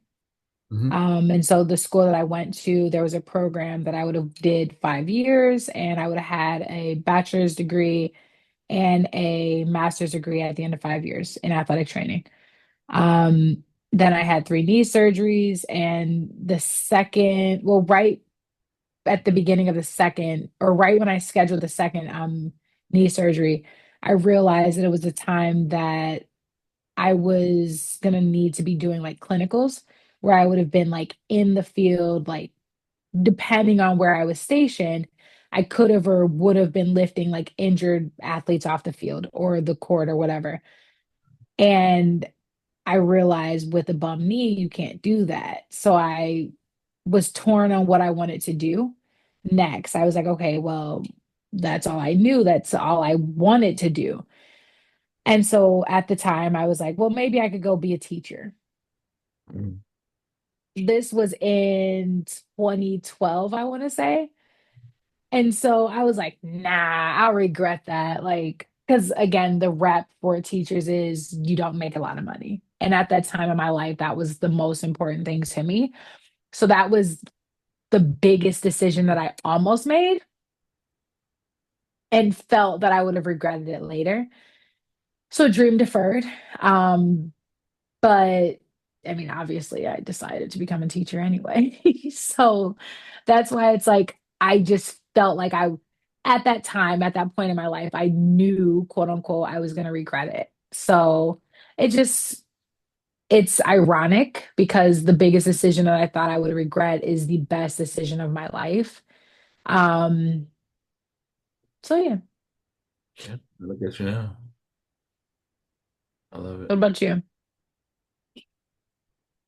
I mean, as you know, like I'm very passionate about what I do and what I want to do in my life, as far as like my goals and career wise anyway. And so, um, in those moments when I was speaking about having those conversations of like what to do and like how can I do this, how can I do that, and also not having patience. Um, I definitely had a moment where I was just gonna wait until everyone is asleep and just like leave and just go. Um, wherever the wind takes me so I can be in a city or area where there are actual opportunities for me and further my own path on my own uh, without leaving any type of note and give any type of notice to anyone and just like it's literally all about me now. Like I'm tired of serving and giving and like I'm focused on me. Um, I was extremely close on doing that. And then again, just having a moment of thinking about everything that my dad has taught me and having that sense of family and making sure everyone is good and never leaving anyone behind. And again, I was thinking ahead and like, okay, let's say I do reach my goal and I do knock off these things that I want to do, and I'm on stage or I'm in an area where I'm just reflecting back, like, and I look to my left and I look to my right, and I know the people that helped got me there will not be there because I'm pretty sure they're not gonna look at me the same since my doing these actions. Um, Hmm. and that's not a risk that I was willing to take at the time, and still to this day. And so I was like, maybe that wouldn't be the smart idea to do or decision. And so, um, yeah, I for sure would have regretted that because, like I've been saying throughout, like family means a lot to me, and uh, making sure that I am on great terms with them is very important. Because life is can be taken easily just like that. And so I don't want that last memory of my family of me just walking out on them because of my selfish needs of wanting to be successful and Hmm. live my own life, you know? Yeah. Yeah. Yeah, that's fair. I definitely think like, from what you've shared with me this far, like, yes, family's important, but also remember that like your family is supporting you. Like they understand your dreams and like it's okay to share those dreams with them and those passions with them so that they can in their, own unique way help you get there. Yeah. So like that kind of goes back to that like letting people in. So like start with the people around you, start with the people that are most important to you and allow them to show up for you the way that you show up for them. That's something that I had to learn. And it's okay to communicate, hey, this is a need that I have of you. And if they're like, hey, I can't do that right now, but I can show up this way instead. As long as you have those conversations, it's like that is the easiest way to protect ourselves from getting hurt and feeling betrayed. Because if we don't communicate our expectations or our needs, but we're still expecting people to meet those expectations or needs, and they're doing what they think is right, but it's the total opposite of what we think or what we need of them, how can we get mad at them if we've never told them or given them essentially a manual of how to be there for you? So I Hmm. challenge you to have that conversation with your family. Like share a little bit more about, your passions and like your actual like wants and desires to get out of, your hometown, right? Like just share with them. And little do you know, they might have the same thing. And it's like, okay, well, let's set these goals together and let's hold each other accountable to achieve these goals. So I'm gonna challenge you to do that. Yeah. I appreciate that. I don't know. It's like I was saying earlier, as far as like the healing of my dad. It's when you're doing something for so long of doing things on your own mentally or psychologically, it's kind of like hard to get out of that shell. But I've done a lot better though within the past couple of years. Um, More so like after his 10-year anniversary, I've gotten a lot better of like speaking like my mind or my feelings, my emotions about things or what I want to do. Um, and then I also too want to be more of a just lead with action person as well, and just doing the work and letting it speak for itself. So I'm trying to learn the balance of like speaking, but also just doing the work as well, which is I ain't gonna say it's tough, but it's I'm growing in time throughout time. I'll definitely say this. Like I'm somebody that's like I keep my cards close to my chest and I want to pop out and show people like, yeah, y'all think I'm not doing anything, but like I'm actually working super, super hard behind the scenes. But like know that there is somebody out there watching. And if you do not share or showcase like your journey or even like, and I'm not saying you have to share everything, but some of those like pivotal moments in your life. So, like, for instance, how you got your podcast, like your podcast internship. There is a child or a kid or somebody out there that is like, I want to get into podcasting. I want this type of internship. I want that type of internship, but they don't even know how. Yeah. It's important and it's so, so, so powerful, especially when people, Black and brown people, have other Black and brown people going and doing what they want to do. Because, yes, you can get on YouTube and say, I want to be a podcaster. From a Black and brown perspective, I don't know the ratio from, Caucasian or other to Black and brown in the podcasting space, but like know that. And I think that's something that has helped me be a lot more vocal about my wants and needs and my dreams because I hope to reach back one day and say, hey, this is how you do this. As a female, as a Black female, Black, educated, and tattooed. I'm like corporate America's biggest fear. Or like hell no, she's never going to be in our boardrooms. But once upon a time, I was at that table and I was having those conversations. And in a role where I was selling HR and payroll, I was literally sitting across from like CEOs, like CFOs, like you name it. And I'm sitting here talking the game that y'all play every day. And seeing me, they're like, there's no way she's going to tell us what we need and how to use it and how to properly use it.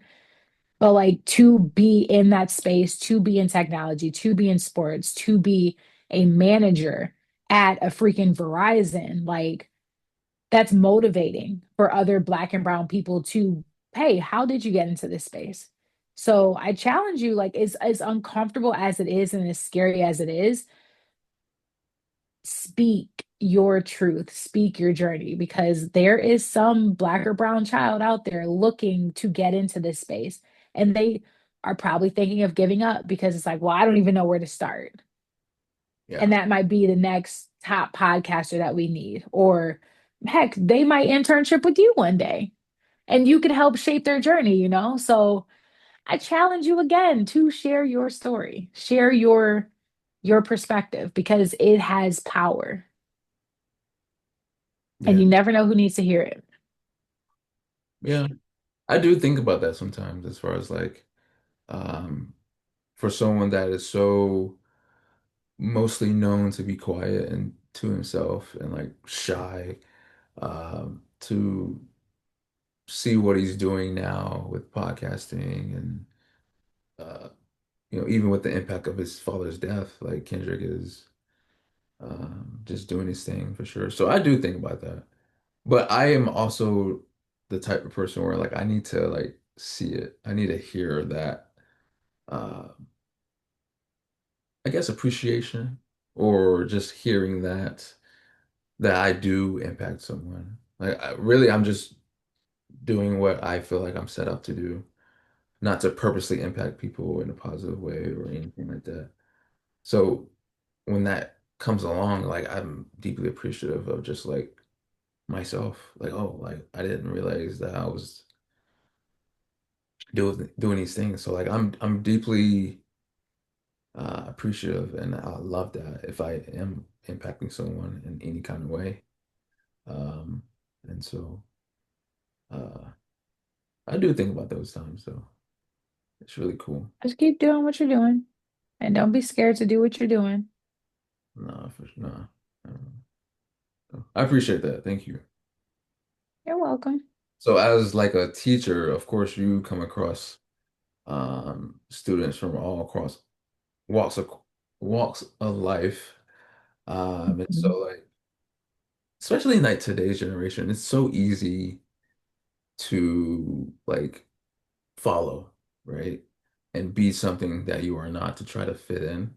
And why do you think that is though? Why is it so easy to be in a system where rather than be something different, just try to be among something that you have no business to? Um, I see it every day, like with my kids. Like, I mean, we're about to start week 5 of school, which I still can't believe I've been a teacher for 5 weeks, but it's crazy to think about like how like it's good and bad examples, right? So there are children that I came into my class, they came into my class, and I'm like, ah, they're quiet, they're a good kid. And like, granted, like, let me rephrase that. I think all kids are good. I think that each kid makes good and bad decisions, though. But at the end of the day, I think at the core of it, they're all good kids. Yeah. And so for me, I'm like, okay, that's a child that I don't have to worry about them making the right decisions.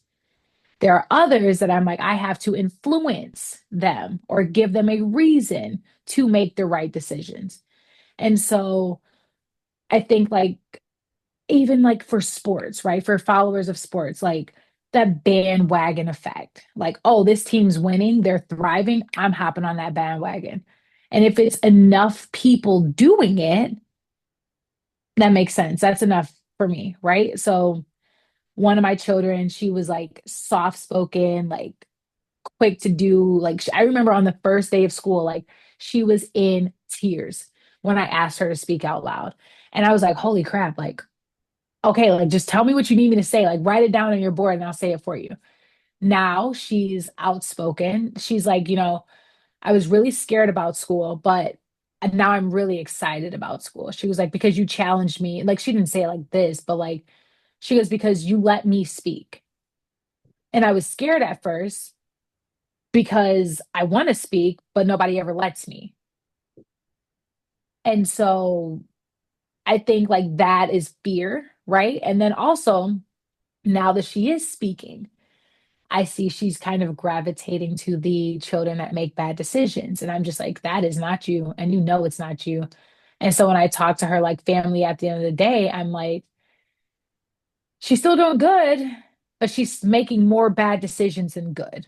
Right. So this super soft spoken girl that was scared to make, to even speak is now being brought to me because, hey, she needs a break from art or from music class because she's butting heads with other kids or she was in a fight. And I'm just like, baby girl, that is not you. And so, like, I think, again, like, your environment is going to dictate how you are, right? And like, I think that in this day and age, kids are so scared of being different because differences are being used as negatives, where it's like, oh, you're white, I'm black. We'll never get along because you're white and I'm black. Period. We're different. That just doesn't work. That's how the world is dictating differences now. And so I think that's why it's so easy for them to be followers of what is similar to them or what is comfortable to them. And so if I see all these other kids making, it's like another fad that I had to address with my kids is they're literally taking paper, cutting it up, and making it into fake money, right? Yeah. Harmless, right? It's harmless for fourth graders. However, fourth graders in an urban area where it's more likely for them to get into drug dealing or, bad decisions. I got to stop that now. As somebody that is aware of where I'm teaching, I have to nip that in the bud and I have to tell them, hey, we don't make fake money. Not as fourth graders, not as 32-year-old people. We don't do that. And so I had to have a conversation with fourth graders about counterfeiting and what the outcome is as a human in America counterfeiting money. You will go to jail. And I had to explain to them what a jail cell was and how big a jail cell is and what freedom looks like versus being in jail. And so they don't make fake money anymore. So it's just like, again, like I think it's so easy for this generation to just follow what the latest fad is because everybody around them is doing it and nobody is telling them like the negative impacts it has on their life or the consequences that it could have or even encouraging them or giving them the freedom to say, hey, what do you actually want to do? Yeah. Like, so I guess like that's where it's a comfort, like the environment they're in, but then also like the community they're a part of. Like, who is in your corner to tell you no, that's not what we do, and no, that's not a good decision. or even challenging them to be more or want to be more. Like some of these kids don't even know like that they can be a doctor if they put their mind to it, that they can be, you know, you can work at a store and make bank. Like you can have a job and make bank without being a drug dealer or or a influencer. Like you can actually be a normal person like me. Like in their mind, like they know very little about my life, like my personal life. They know that I'm not married. They know I don't have kids. They know I have two dogs. That's it. They still don't know what type of car I drive. They still like I all they know is I live 35 minutes away from where I work. And so in their mind, they see the clothes I wear. They see how I present myself, how I carry myself. One of the girls said to me the other day, "You look like you would live in these houses over here because those are the uppity, like those are the nice houses in our area." And I'm like, "Dang, that's a compliment. Thanks."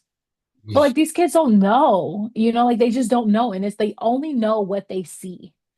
And so I'm just very curious to see like what other like observations they make as a science teacher, obviously.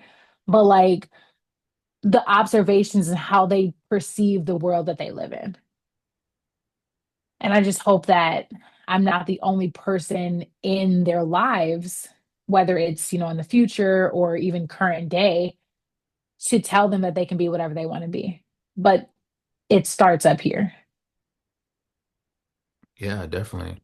And I'm very like old fashioned where like, t people would say us today's music or TV or movies. It all depends on like what goes on at home and how they are treated and how they are led in a sense. And so uh, you know, I don't want to put like all the blame on, the parents, but at the same time, how you treat your kids and what you teach them will help, obviously help shape who they are and what they become and what they do. And so I also think social media plays a part to it as well.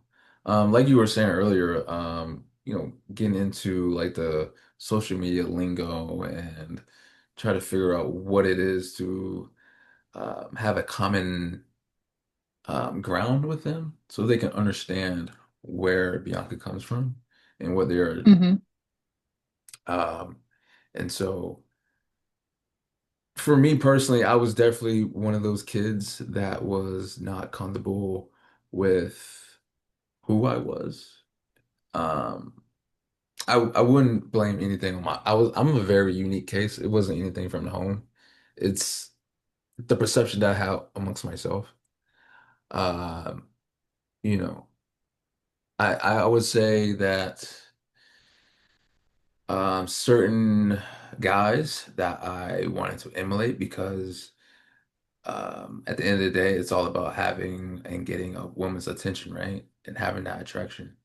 And so um, certain hairstyles, certain clothing, like I wanted that. The way you walked, the way you talked, like I literally broke down certain dudes to the molecule, like of wanting to be that based off of the results of getting this attention and getting this much notoriety amongst females that were in my school. And so after a while, I realized that I wasn't going anywhere with that. And it took me a very long time. Maybe I'm gonna be honest, like maybe college is when I really started to just appreciate what I saw in the mirror. And and that process of, following was like middle school maybe. And so it took me a very long time. But I just woke up one day and just like, let me just appreciate me for me. And God made me who I am for a reason and to stand out and be different. Um, but there are consequences of this, though. Not a lot of people want to hang out with you because you're not amongst them or willing to do whatever they want you to do or say. And that's completely fine. That's what molded me to where I am now as far as like wanting to do things on my own. treating myself, not afraid to go out by myself, and just being secure within myself and, being unique and being different. And so, yeah, it's very, yeah, I would say it's very hard to be different and be unique within today's generation because everyone just wants to be comfortable with where they're at and kind of settle within that, especially when you're in an area where there's nothing positive going on. Uh, Hmm. and kind of like you were saying, like that community is just dead set on this is the way of life, it is what it is, and just conform to that. And so uh, it's a very hard reality, but at the same time, you can only help someone but so much. Um, You can lead a horse to water. You can't force him to drink. I say it all day. yeah, I can show you the door, Like I but can show you. Yeah. yeah, I can show you the door, but and give you the key, but you won't have to walk into it. You gotta unlock it. You gotta open that door and see what's on the other side because my perception is different than yours. Yeah, for sure. So, And I think like you definitely touched on like social media and how that like impacts us as humans. So for you, which kudos to you for finding like the confidence in yourself in college, right? Like it took me turning 30 to be able to look at the person in the mirror and be like, you're beautiful. Like you bring value to this world. Like it took me 30 years to do that. And it's still some people that can't even do that and they're older than me. But like again, like I think social media has its pros and its cons. Obviously, social media can connect people, right? We met through social media. I've met some of my other like really good friends through social media. But then social media can be like a major contributor to depression and anxiety and like all the things, right? yeah. Because of that comparison factor. So as a 32-year-old woman who once upon a time thought at this point she would be married, have kids, like it can be difficult some days to get on social media and like scroll and see like, oh, another person's married, another person's having another kid, another person's driving this car, they're going on that trip. But it's like I finally am at a point that it's like I look at social media as exactly that, a social platform. And it is totally up to you to make of that social platform what you want to make of it. And so for me, I'll get on Instagram and if I want to laugh, like that's all I want to do when I'm on Instagram. Or I need, and it's again that algorithm, man. It is what it is. It's scary, but like the days that I need to laugh, I am bent over laughing, crying on Instagram. And the days that I need a like a spiritual pick me up, I see nothing but like spiritual and uplifting, like people speaking, you know? So it is what you make it. And I also am very selective on who I do and do not follow. You know, there are certain people in my life that I follow, some people I don't follow. Like, but we don't have to connect on social media for us to be able to, have a relationship, you know? Um, and it is what it is. But at the same time, it's like, I don't need you casting stones in my glass house. We all live in glass houses. Like, I choose to post on social media what I want the world to see. And I also, that's another like thing that I have to remember is like, I'm trying to portray a life that others think is worth living, right? But that's not what it is. Like I'm posting what I want to post. So if I feel super, super pretty, or if I feel more pretty on one day than another, I might post a selfie. And it's not for anybody else, but it's just like I feel beautiful and I'm going to post that. Or something that's super important to me is like starting my day with God. And so it's a habit of me every single day to post something related to God and my faith and the intentions that I want set for my day. I post that first. So I think that when used right, social media can be the best thing that we have done as a society. When used for wrong, because again, freedom of speech is a thing, and it's hard to filter through some of those things. And I think that, like I said about the kids, like their community, what is going on in their community? What are they hearing? Of course, they're going to go search for like Sexy Red or whoever else is like a latest rapper, right? Like for me, I'm not searching for that. So you'll never see Sexy Red on my timeline. You'll never see, who is it, Glorilla? Yeah, You'll yeah, never see her. I feel old, but like you'll never see them on my, like, you won't. If there's a meme or a GIF that's like super funny related to them, you'll see them, but that's it. Once that fads, that funny like memes like section or whatever is done, they're gone. But like again, it's just creating and surrounding myself with what I want my life to be. And I try to teach those kids the same thing. So I try to make that connection of in the classroom, right? So, hey, y'all are making this fake money. What do you want to be as an, like, when you get to my age, what do you want to be? Oh, I want to be a football player. Okay, guess what? Making fake money ain't going to get you. You're not going to be a football player. You're going to be in jail, period. And then on top of it, like, I also go back to, like, I use LeBron James as an example for these kids the other day. I said, he might be one of the least controversial people in this world for what we know, right? I don't personally know LeBron. I don't personally know his wife. I don't personally know his children. But what he portrays on social media is that I am a loving husband. I am a loving father. I am a hard worker. I work my butt off to have everything that I have. That's the life he portrays. And so that's a vision of a relationship that I want to see on my Instagram. I don't want to see is a Young Thug and I don't know who he's dating, but they're like controversial right now. That's popped up on my timeline. And it's like, I don't want to see that. So get that out of here. I want to see people, like real humans that I know, that are cultivating like the things that I want in my life. So I just keep telling these kids, like, listen, don't get caught up on the hype. Like it's this stupid phase 6, 7. They couldn't even tell me what it means. And I'm like, so y'all out here saying, and I feel like my parents, like y'all saying stuff that y'all don't even know what it means. That's dumb, right? But then they eventually broke it down to me and said, hey, it's this. I think they said it's a rapper and he did this, and now it's a whole social media thing. Okay, cool. So we understand how influential social media can be in your life. What if we look up good things? What if we look up things that like will help us get to be that football player?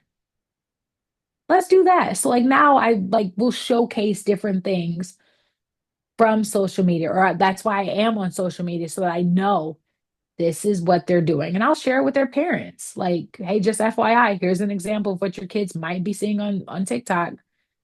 If you didn't know they're on TikTok, well, now you do. yeah.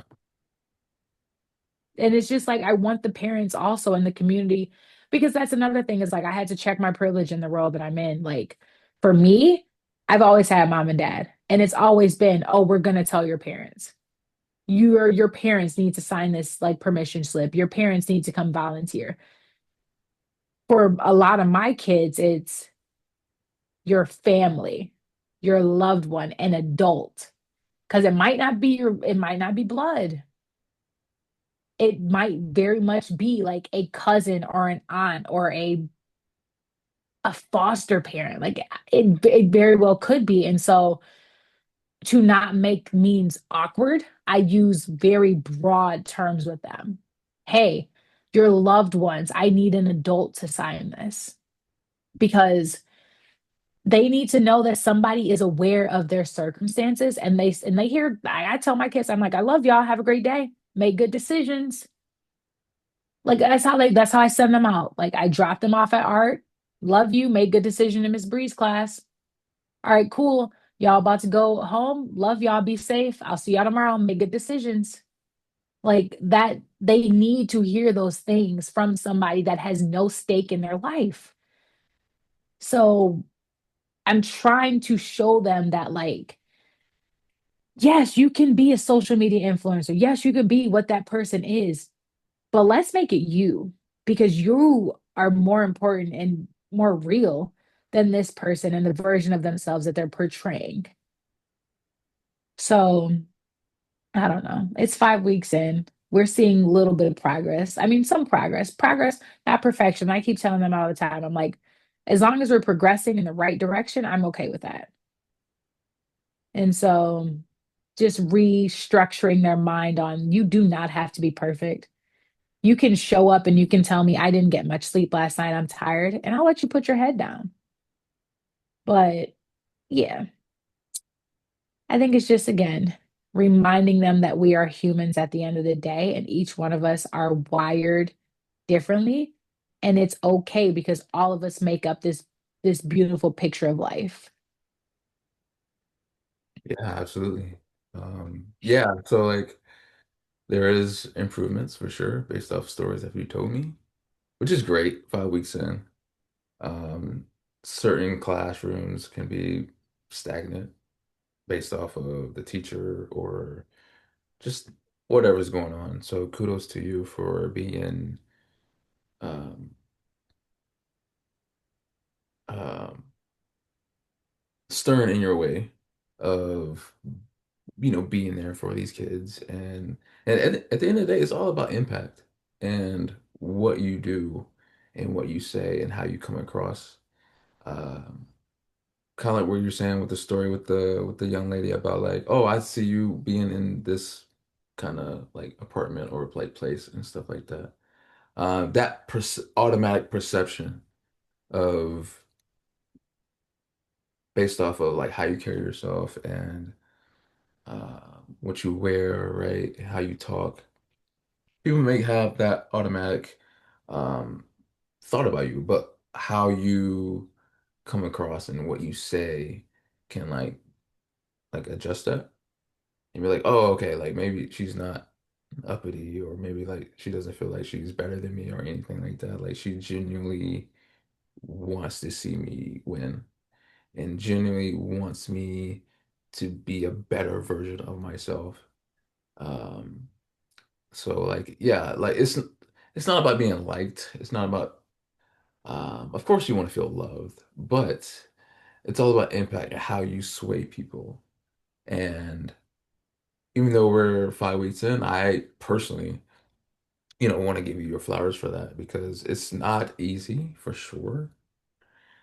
But at the same time, uh, the way you do it, it's very honorable, and I respect it. Thanks. Yeah, for sure. And so, um, me personally, I just don't have the patience for teaching. Um, I hear that so often. yeah, it's just It's days I don't think I have the patience, and then by the grace of God, it's like we made it through another day. I didn't crash out. I didn't. I still haven't broken character with these kids. yeah. So that's really cool, honestly. Uh, Thank you. yeah, for sure. I have one more topic left, unless you have enough time to. I'm good. Okay, cool. I added this very last minute, so it's not on the list that you have that I sent. Uh-oh. Um, because you alluded to it earlier a little bit, as far as like wanting that family, right? Having um, marriage, kids, or kid, however many you want. Uh, and so I'm pretty sure that whenever I post this, especially the clips on my social medias, I'm pretty sure there's going to be a guy that watched this and be like, Oh oh, gosh. this is like a very beautiful woman. How can I insert myself in? How can I research her? How can I talk to her?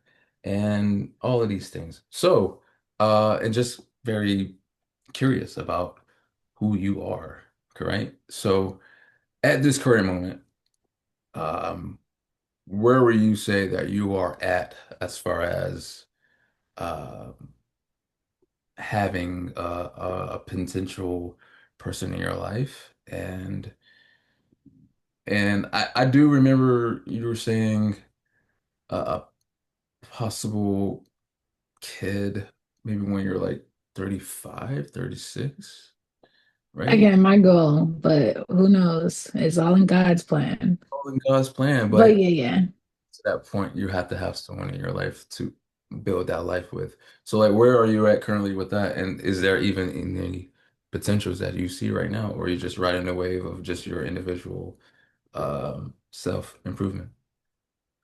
That is a very, I don't want to say loaded question, but like the reality of the situation is, I was in a relationship for almost 6 years, and I thought, we had it figured out. I was a bonus mom to two kiddos.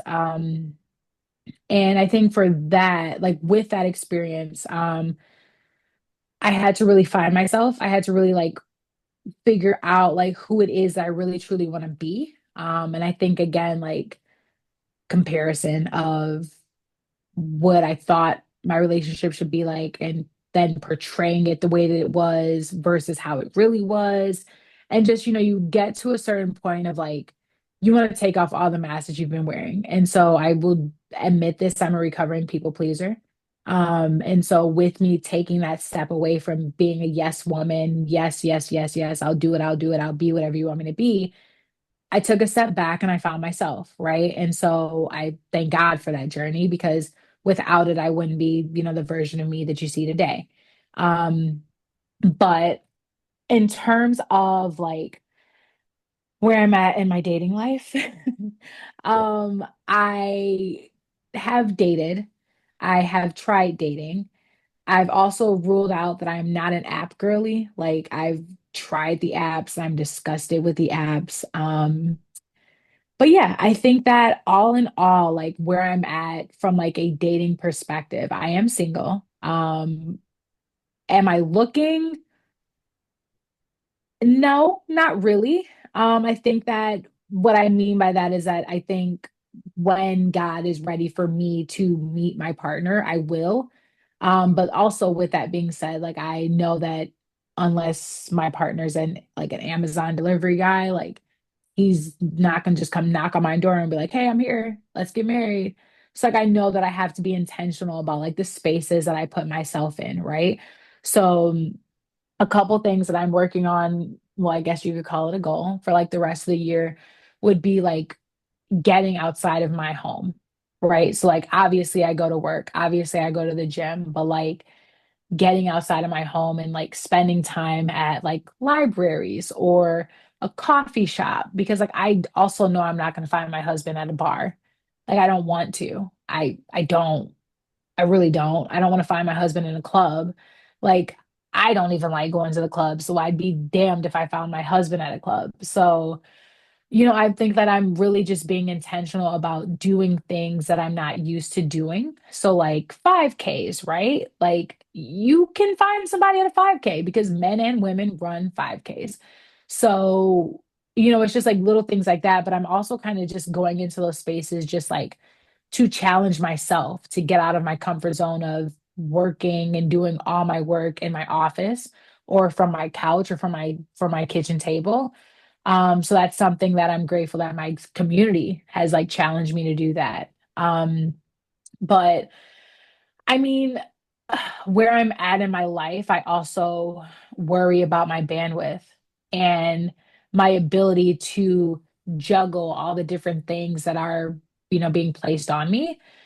So, by saying I'm not necessarily looking, I mean like again, like it has to make sense, right? Like I'm going, and that's in all things in my life, right? Like not just like romantic relationships, but like business and like business opportunities that are presented to me. Like it has to make sense for me. It has to make sense for my cup. Are you going to pour into me just as much as I'm pouring into you? Friendships, family, all the things, right? So am I looking? No. Am I open to it if it makes sense? But yeah, I think that to answer that question in short, I'm single. I'm healed. I'm a work in progress because I'm in all these different seasons of my life, I learned something new about myself. And I'm always looking for like, I'm open to somebody being a part of that journey that understands me and accepts me for me, but also is able and confident in themselves to show up as themselves on the good days and the bad days and know that I'm not going to bite their head off and vice versa.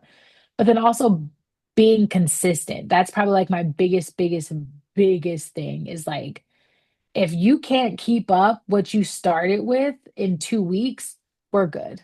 And I wish you nothing but the best. But like I'm also very aware of my value and my time.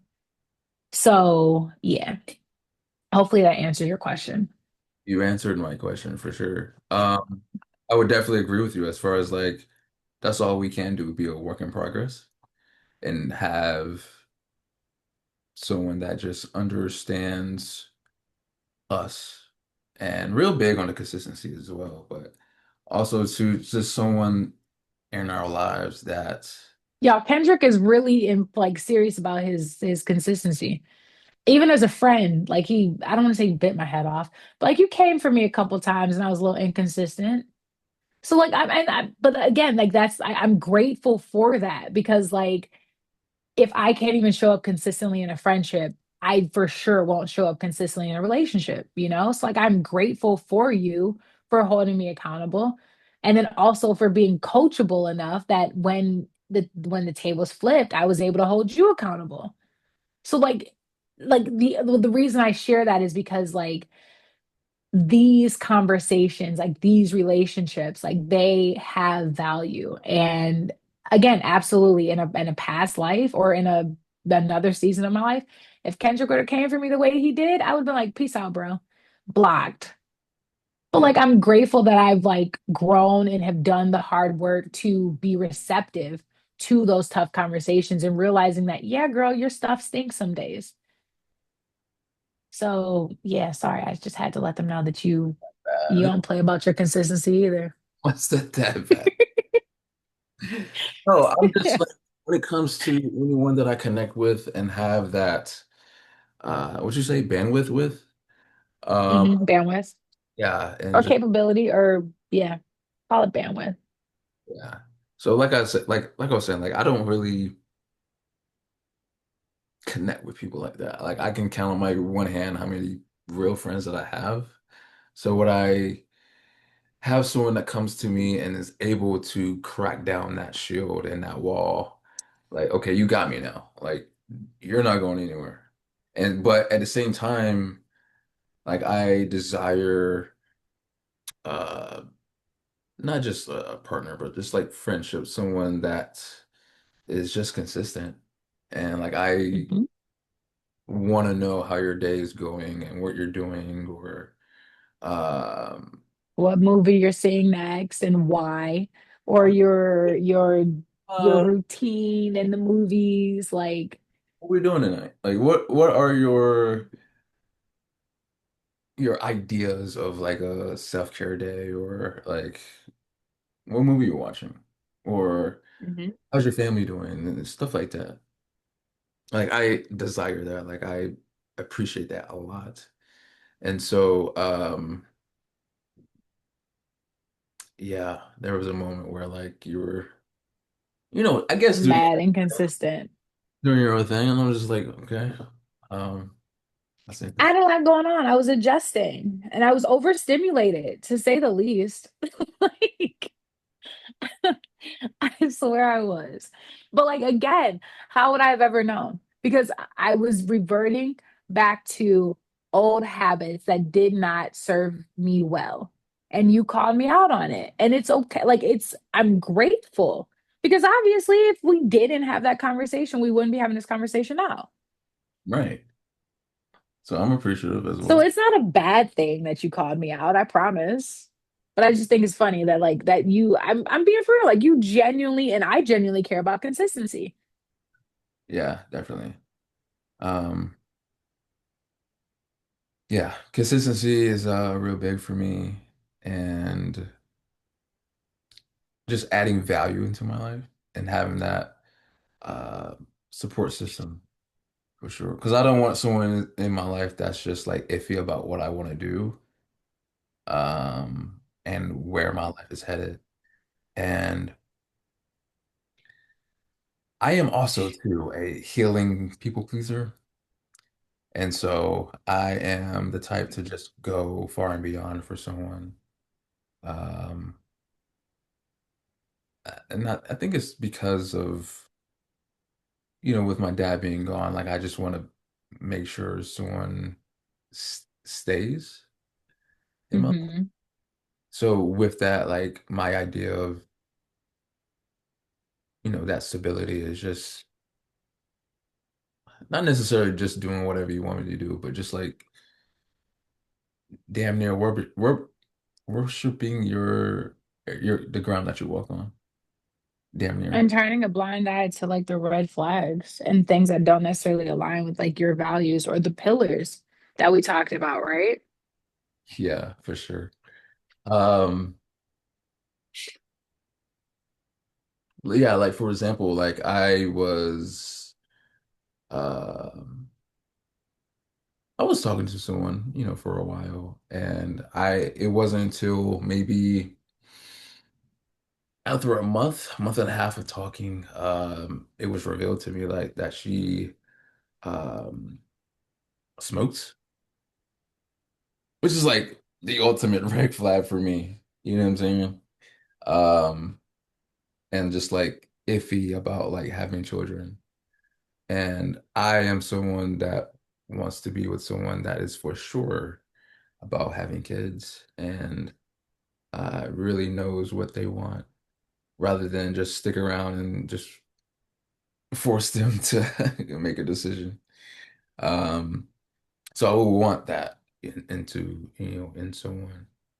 And it was only until like months later until it was said to me, oh, like I don't want kids. And I'm Hmm. just like, okay, what was the point of everything then, Um, so I try to force myself to have the perspective like everything is a lesson, not a failure, regardless of Hmm. things not going the way that I personally wanted. Um, and so I try to do my best to keep a positive mind in every situation and just having the understanding that everything happens for a reason. And um, I hate to say the old saying, but like there's more fishes in the sea rather than try to force yourself to be with someone that doesn't meet all of your preferences or qualities that you personally want in a partner. And so um, the question was to you, but I am also single as well. Um, am I currently looking? I mean, yes and no. But at the same time, like I'm not gonna just like throw away or like push away anyone that's willing to step up or like have that or want that consistency with me. Um, I'm very, very open-minded.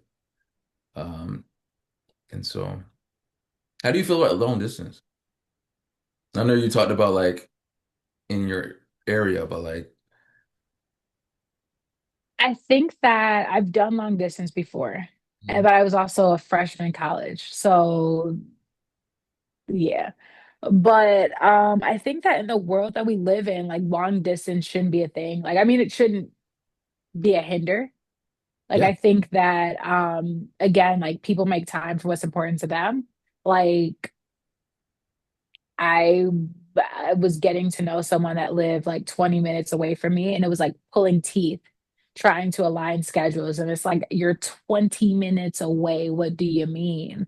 But then again, it's like I on the same side where it's like someone that's 15 minutes away from me. If it just doesn't make sense for me, like the opportunity cost. I guess like that's where that like business world like language comes in. Like what are the opportunity costs for me pouring into this cup?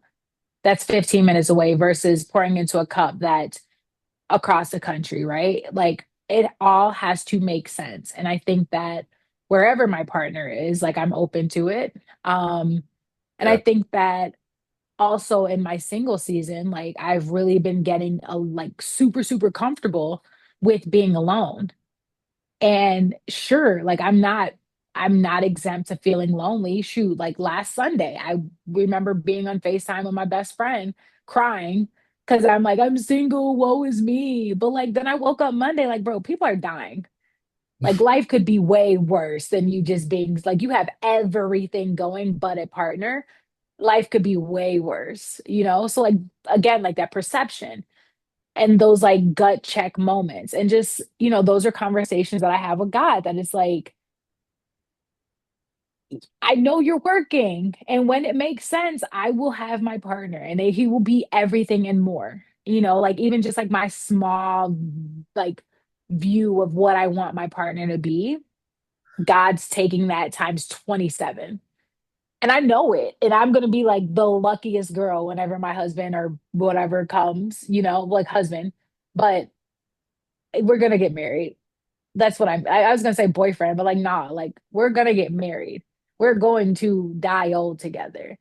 Yeah. Like I'm already knowing. So when he comes, I know like I will not need for anything ever again in this world. And like vice versa. Like he will treat me so well that he'll never need for anything else because I got your back. I got your front and your back. And distance, if God says, hey, your partner's down south or your partner's across the country, all right, I'll figure it out. Either he's coming up here, or I'm going down there, or we're meeting in between or somewhere. Like I'm just trusting that and praying that when the time comes that I have an open mind and I have a clear mind to see that this is what it is. Yeah, for sure. I'm definitely pro long distance as well.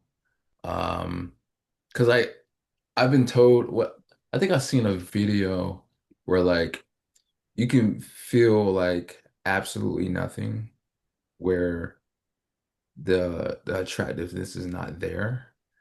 Where when you're somewhere else, you can be like the most handsome man or most beautiful woman in the world. So like it's the community or the areas you're in matters as well. But I just had like a very interesting history with women around here. So I've always been very open to like long distance, regardless of like where you are. My only thing, it obviously has to be in the States. Like I'm not going across the world. You For never know. I mean, You yeah, never know. never But know. like I guess like that's a really good perspective because like my male best friend from college, him and his wife met overseas. Like they were both studying abroad in Italy. And I remember like the very first time like he FaceTimed me from over there and I met her, I said, "Bro, that's your wife.